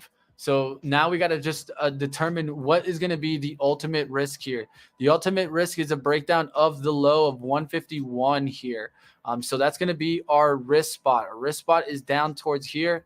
We're about, I'll even draw it out for us here. So this is going to be our red area here. We don't want it to get back below the bottom of this, of course. We'll see what happens in that. But let's see if we can get it back into the green zone. The green zone would be looking really good if we can get back up above 157 today. So let's just draw that on out. And by the end of the day, you can take a look. Or if it gets through your risk spot, you can take a look to see how did the confirmation go? What did you get? Did you get the green? Did you get the red? If it's the red, we get on out. All right, let's go ahead. Let's keep going through. I see a lot of stocks being mentioned. It's 11 o'clock, guys. Smash the like button. Let's keep going here. I'm going to look to see if Beginner Trade wants to hop on today. I know that he's usually on live, but we'll see what happens there. If he wants to go ahead and just jump on in with us for a little while.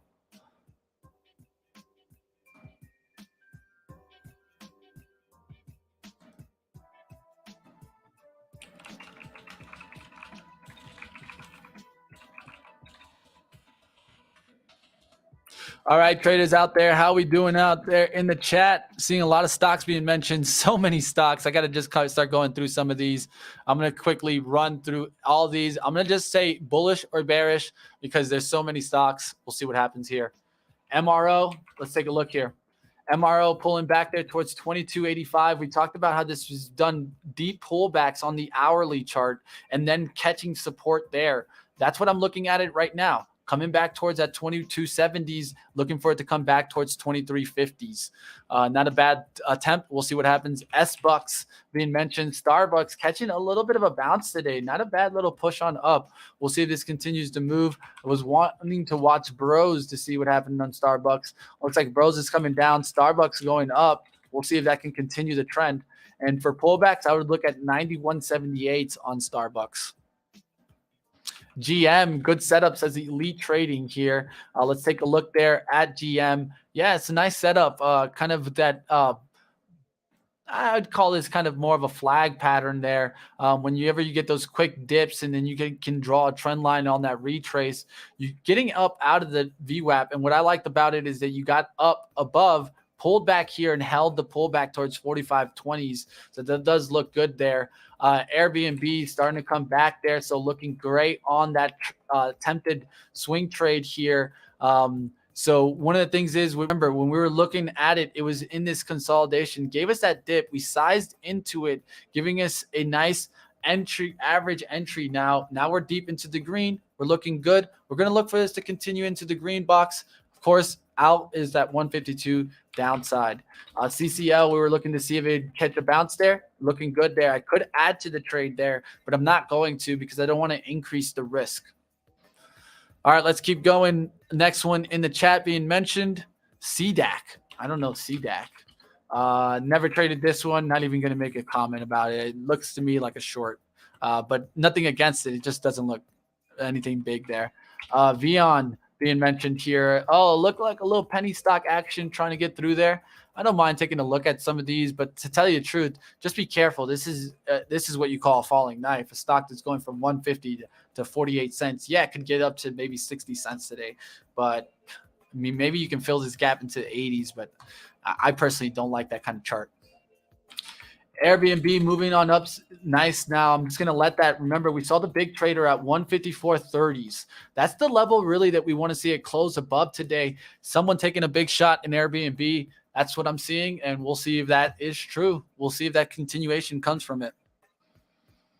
BTU being questioned in the chat there. Let's go ahead. BTU, how did it do? Whoa, look at that. Coal, baby. Another VWAP bounce trade. This has made 3 VWAP bounce trades in a row. Has made 7%, 8%, 9% moves. Guys, I've been missing BTU. I hope you guys haven't.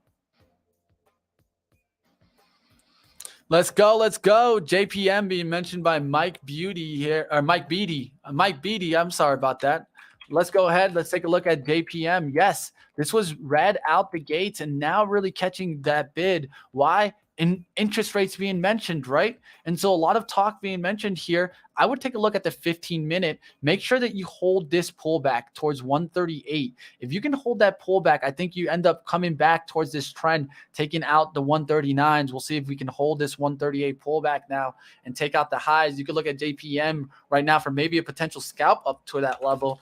Goldman Sachs is another one that I'd take a look at. And look how you've been kind of in a full kind of retrace, and now you're starting to try to change the trend. We'll see if this trend actually gets changed. I'm going to actually draw a line here. I'm going to make this line green to remind us, hey, above this line, we want to make sure that we're paying attention to this ticker. All right, that's GS. We can take a look at some other financial services. What is trading on up today in the financial services? As you guys know, I like to work backwards, so let's do that. You got Purdue. This is an interesting chart here. What has been going on in this one? This one, oh, there you go. It gapped on up. I was about to say, because this didn't make sense for me. PBIP, and then I saw the daily chart, came into the charts, and you can see it there. But banks moving significantly there. We'll see if these continue to make moves. METC, I've talked about that one earlier on, about coal right before the open. I talked about this one on what? On Money Mitch, of course, guys. My show that's every single day at 4:30, guys. Don't miss out. I look at swing trades all the time, looking for themes.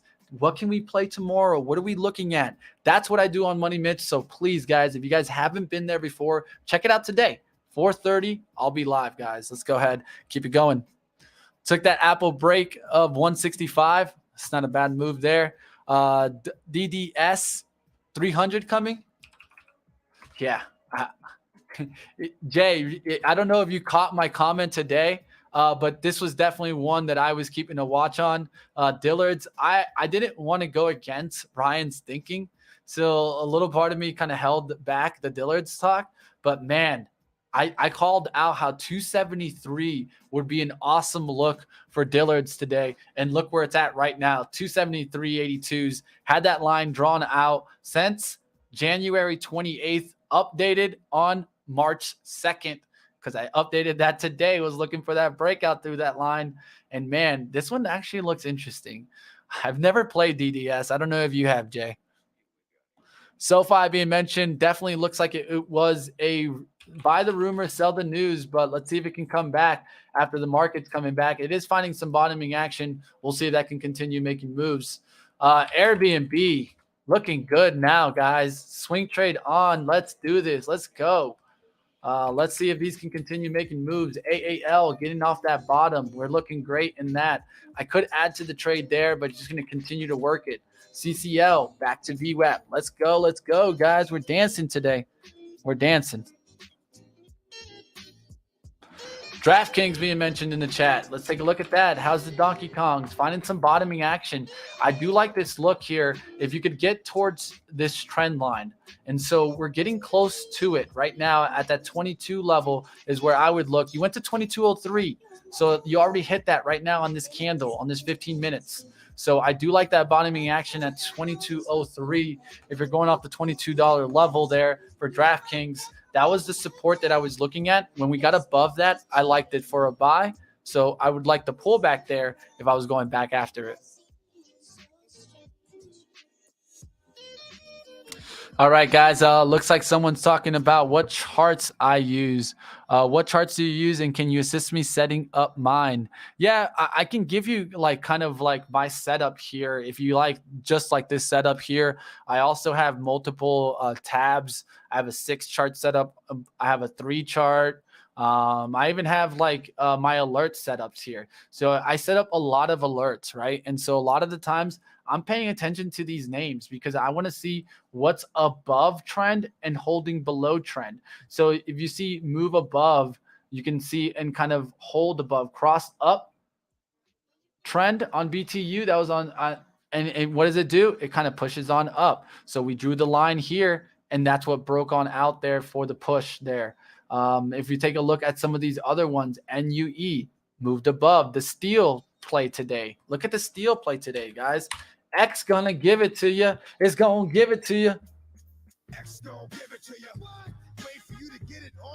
I'm telling you guys, the one trade that I've been seeing not go away is the inflationary trade. Basic materials has been where it's at. And you guys see that right on up. Not a bad move there in X today. And for that mention, I'm sure Cliff is on up also. This is what I do a lot, guys. I set up some alerts. Like even Outlet, I set up an alert at 244 for this one. This was a penny stock that I was even thinking about taking a shot on in the $1 range. But we'll see what happens. That's how it goes, guys. Nice call on Apple. Yeah, I was looking for it on Apple. We'll see what happens. I'm back in DDS after the report on earnings. Jay, you're a badass. Let me just say that. I can't go after it, even though I love that chart. I'm not going to lie. I do like it because it just has nice sideways consolidation. Gives you good levels to go off of. Let's keep going. Let's see what we see out there. Shorts can't believe what's happening in the market, ignoring a lot of bad news. Yeah, it's just there's what happens right now is there's uncertainty, right, Jay? And with uncertainty, you're always going to catch somebody on the wrong side. Let's just be honest. And with that uncertainty, there's always going to be traders that are getting stuck in their mentality, not flexible, and get caught in the trades. That's why I like to be flexible, especially as a day trader. Swing trading, you're going to be a little bit less flexible. You're going to look for that volatility to come into play into your favor and get into the green. One of the things is that's why you have to go in lower share size than you would go in a day trade. So just find out what works best for you guys out there. We'll keep it going. It's 11:11. Make a wish, guys.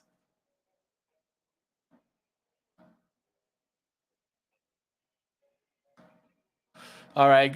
Looks like John will not be joining us. Looks like he's flying back from Orlando. So John is a little bit busy. I hope he went to Disney World, my man from Beginner Trading. But let's keep going on the trades. See what we see out there.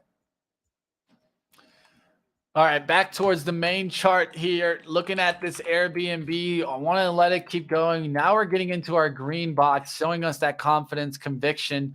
And I talked about this yesterday. what do indicators a lot of the times mean for me? They mean confirmation, guys, and that's what I'm looking for. So an expansion from here on the MACD showing me confirmation.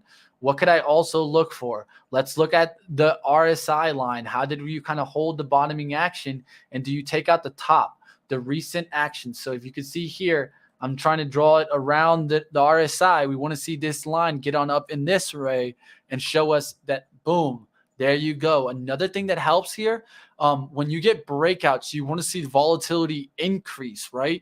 And so my average true range here is this yellow line that you're seeing there. And you can see how it's starting to point really on up, showing you what high volatility in the intraday action, which is a good thing to look for when you're looking for breakouts or breakdowns.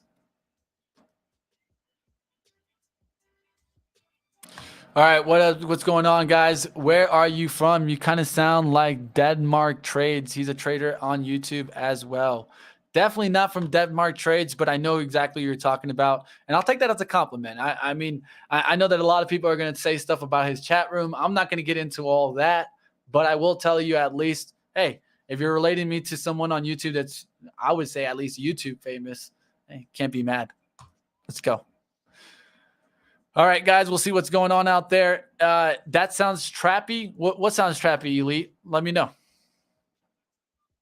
All right, NIO for a turnaround going on up. I'll take a look at it, W. Tucker. Let's take a look. All right, NIO trying to find that bottoming action there at 2075s. Yes, it is trying to get that. You could do what's called a reversal trade. So reversal trades are usually going to be bottoming action, right? So you're looking for that bottoming action. Let's say you got it right here. So you get a couple of ticks down, right? So you get this first attempt to get through it, which is that first hold of support. Then you get another test, hold of support. Now you just got that last test. You can start using that level to go off of, and you use slow sizing, and you use a hard stop on this as maybe, let's say, the low of the day here, 2063, and you're looking for that move back to VWAP, and then looking to see volume increase there going into, let's say, the open. Now, of course, I try to sell these if I'm doing reversals, not to get back up through the pre-market high. I usually sell into that kind of pre-market look, but it's always about what you like here. So if you were taking that reversal, you could also use the 15 minutes, and you see how these turns into what? A multi-time frame trade, where you see a double bottom on the hourly. You see what? 2 bottoms on the 15, and you see 3 bottoms on the 5 minute. And if you went into the 1 minute, you'll probably even see what? Multiple attempts to break that bottom, maybe even 4. 1, 2, 3, 4 attempts to break that bottom.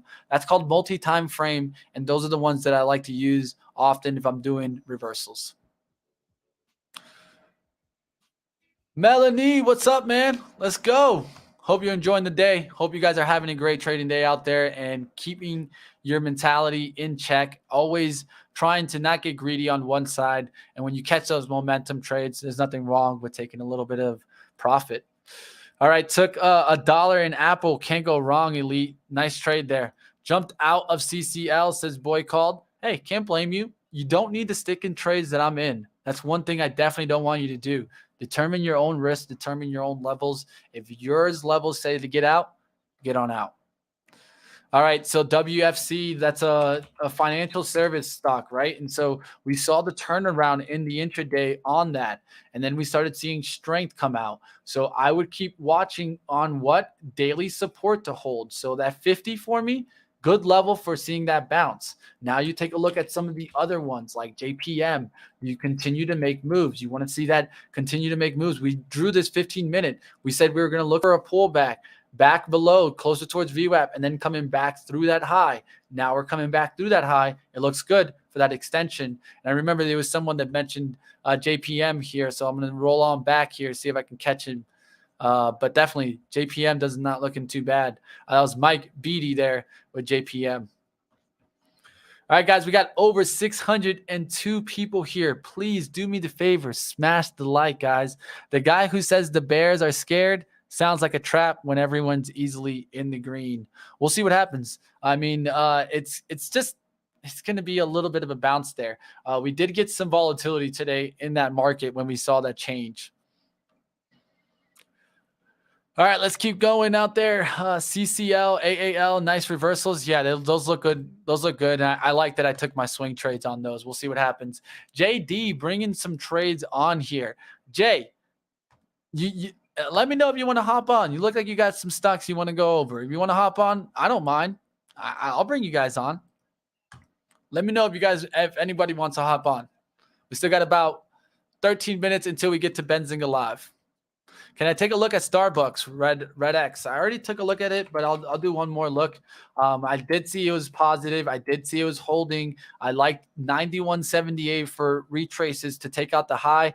What did we get? A 92.71 move. So that wasn't a bad move there.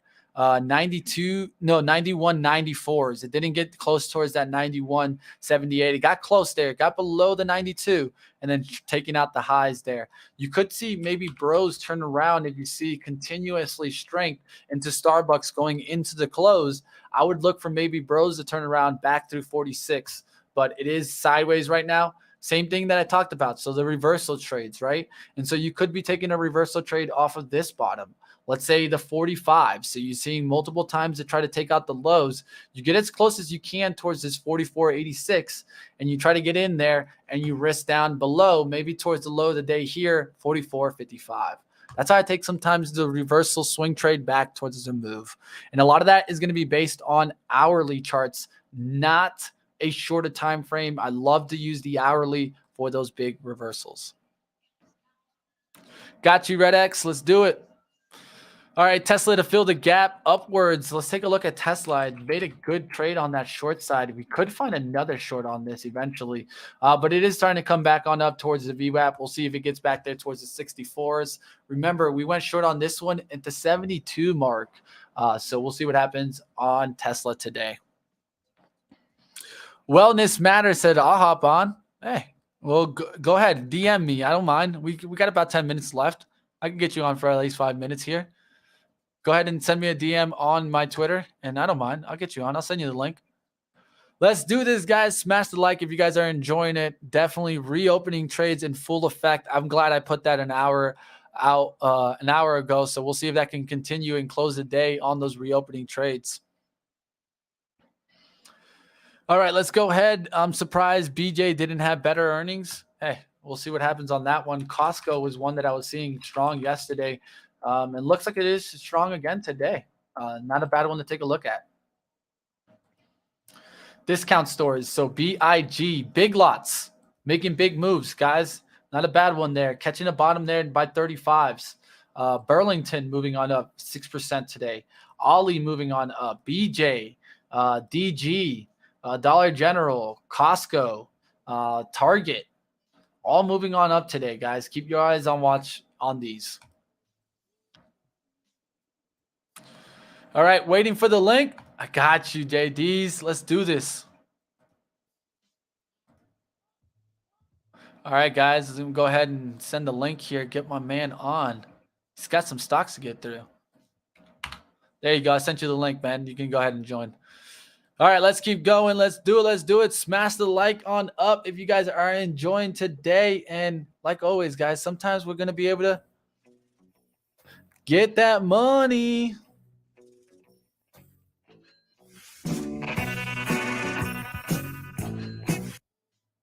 All right, let's go. Let's go. Let's see what other stocks are being mentioned. Looks like some oil trades now being mentioned out there. We talked about how they love to do these hourly pullbacks on MRO, and that was the pattern that I gave with these oil names a lot. I've been seeing hourly pullbacks and then the pushback on up. So you see, what do you see on the shorter time frame? 1, 2. I'd look for maybe 3 bottomings on the 5, 2 bottomings on the 15, double bottom there. Hourly bottom on here on the hour, multi-time frame trade there, set on up there off the 2271s for MRO to see a reversal and oil to start coming back. We'll see if this starts coming on back there. You could draw a trend line also from the kind of that spike in the pre-market, and then we'll see if we get back towards 23s and back up there towards 2350.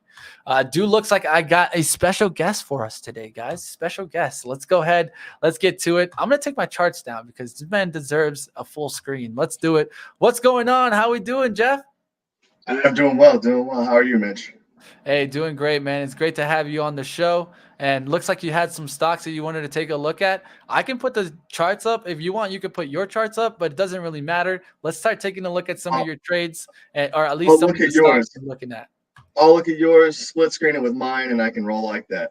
Exactly. Let's do it. So I'm gonna put First these one, let's look stickers at up. XOM. Let's We'll do it. go with that. So I went for an opening range break with low volume toward close 5 or yesterday. 15 minute. I did a 15-minute Okay. on that one, just to kind of pull myself back a little bit and not get too close. So I could see those candles kind of break down when they were actually supposed to, rather than getting a little too frantic. So toward the end of the day yesterday, you could see it really kind of break down. So I went ahead and grabbed. It's sitting right on my line. That 79.63 is kind of my line that I Nice. like for XOM. Like it. That's been a consistent over a time period, and I haven't actually. I've shared this in the happy hour. If anybody checks that out on Benzinga Pro, if you're on there, check it out. If you want to subscribe or whatever, it's free. So anyway, I've shared these charts over and over. I haven't even moved these lines with XOM, and it's went through like profit take line, key level, target price, then my next target price, and I've been able to just run this trade, rinse and repeat, like I said on Twitter yesterday, over and over. And it's made very nice over this first part of the year when it's been hard to find things. All right, let's go ahead. Let's move forward. Let's look at Apple. And before you do that, I did take a look at COPs there for ConocoPhillips, and someone's looking for a short. So I'm going to kind of give my look on the short side if I was taking a look for shorts, right? And so for me, that 100 just stands out like a dragon right off the back. It's right above it, hanging on out there, and you see what a nice wick at there. So what I would see is I'd see okay, we got multiple highs here. So we got 1, 2, and that third high right now. You just came back towards a support and did a wick down here. So I'd actually draw a line down there, looking for it to hold that one more time, push on up, and then reject from that 100 breakout. Right now, it just rejected 99. So if you wanted to maybe use a whole point, I see you going after that. Like always, determine your own levels there. But COP there looks interesting. That's for sure. Really do like the look of that chart. Yeah, it's interesting for sure. Let's go to Apple now. Looks like you had Apple mentioned. What do you think about this Apple today? Yeah, I watched Apple really just kind of go down yesterday with some of the talks that were going on and just the uncertainty, that FUD that was coming out. And you saw tech really kind of push well. Microsoft looked good, pushed up to almost 300. Apple pushed well, but then it kind of lost a little bit of steam toward the end of the day, waiting for imbalances almost, and almost out of that lunch period. It really kind of slowly lulled because everybody was kind of waiting on what's going to be said and what's going to happen with this inflationary period that we're in. So I saw that drop below 162.50 where I got my alert set, and I said, okay, I like Apple there, and I'll go long there. And so I didn't want to throw all the dice on it, but I did throw a good chunk on it and was able to get that opening range break again to push Apple in, and then just kind of consisted. Right at 165 was my line to sell. I could have held for a little bit longer, but that was my express trade, and it was there, so that's why I sold. Not a bad one there on Apple. Let's keep rolling. Let's go to the Oxy. Oxy, I love it. So I hit Oxy a couple times. Zunaid called it out the other day. yeah, that was a good one. Which was a very, very nice trade yesterday, actually. Yeah, very, very nice trade. Played with that a little before that, probably on the first, right at the very bottom of that 46 range is where I was looking. So I grabbed in between the 45-46 range is where I have my lines, 46.33 and 46.68. That's where I was targeting my entry. So I got that, I think somewhere on the first, and then held until that opening range break on the second, cashed, let it continue to fall all the way down to that 40, just under 47. It was beautiful. I got an RSI indicator, grabbed it again, cashed it out at 40, right around 48, and just letting it go and do what it's going to do as it trades sideways right now. Not a bad trade at all there. Definitely, I don't think so at all. I'm going to keep looking at Oxy to see if it continues to make moves. And it's all about, I mean, the situations out there, the uncertainty that's right now in oil. And that's why I still think there's plays to be made on both sides, right? And the volatility has been big. The volatility is all I want to play off of. I'm not trying to go long in oil. I'm not trying to go short in oil because that's scary right now. You saw a lot of smart money move to oil when there was like kind of a drop, like January 24th, January 11th, those two big dates. You saw money move from tech and some of those other names into more safe commodities. And you saw oil get a big influx of money and push and hold a good level. So that's what I've been playing off for the last month or so. Definitely. I mean, we've been seeing it. The quick momentum trades have been probably the best. And then holding trades has been probably an easy recipe. I've turned into a swing trader or a quick day trader. That is it. Yeah. That's what I've been seeing out there too. I did hit an MRO trade that you recommended the other day. I did hit that. That was straight from you. Hey, there you go. And, one of the things is a lot of times I can see levels, but it doesn't mean that I'm going to also trade them perfectly, right? Exactly. You called out that level, and it's my trade to make from that point. That's it. Exactly. And that's what I like to do, guys, is at the end of the day, if I can just highlight certain levels to kind of keep an eye out for, then you guys can find to see if you guys see those same levels. And sometimes they're going to be slightly off. Like on one of them, I think like these was looking at 63s and I had 68s as the cent of the line. And that just shows you how you can't be too perfect with that line. Sometimes you got to give it a couple cents and give yourself what's called a support range versus just a support line. I've been seeing this being talked about more often and often. And the reason why I think this happens is all based off the algorithmic volume that comes in there. And so the machines are stopping us out by a couple pennies and taking the trade because they're not worried about a couple pennies. Why? Because a lot of the coding that will be put into them have what's called an envelope amount. So it'll look like for like entry here, but also 1% down here. And so it'll fill in laddering into that 1% down. And so a lot of times what ends up happening is it wicks through the support and then actually ends up closing above that support. All that volume that was filled down there was all the algos taking all our money. So we just got to be careful at moments like that and understand that you can't be. That fill line and that buy line, they like to play with it. And that 63 is not a definite number. That's just a line from my alert. And my fill, I think, was at like 57 or something like that, which is actually a number for me. So I always try to fill at 57 if it's there. It's just, it's a superstitious thing. So that's fun. Hey, I can't blame you with that. You got to always use what works for you. And if it works, continuously use it until you see it not.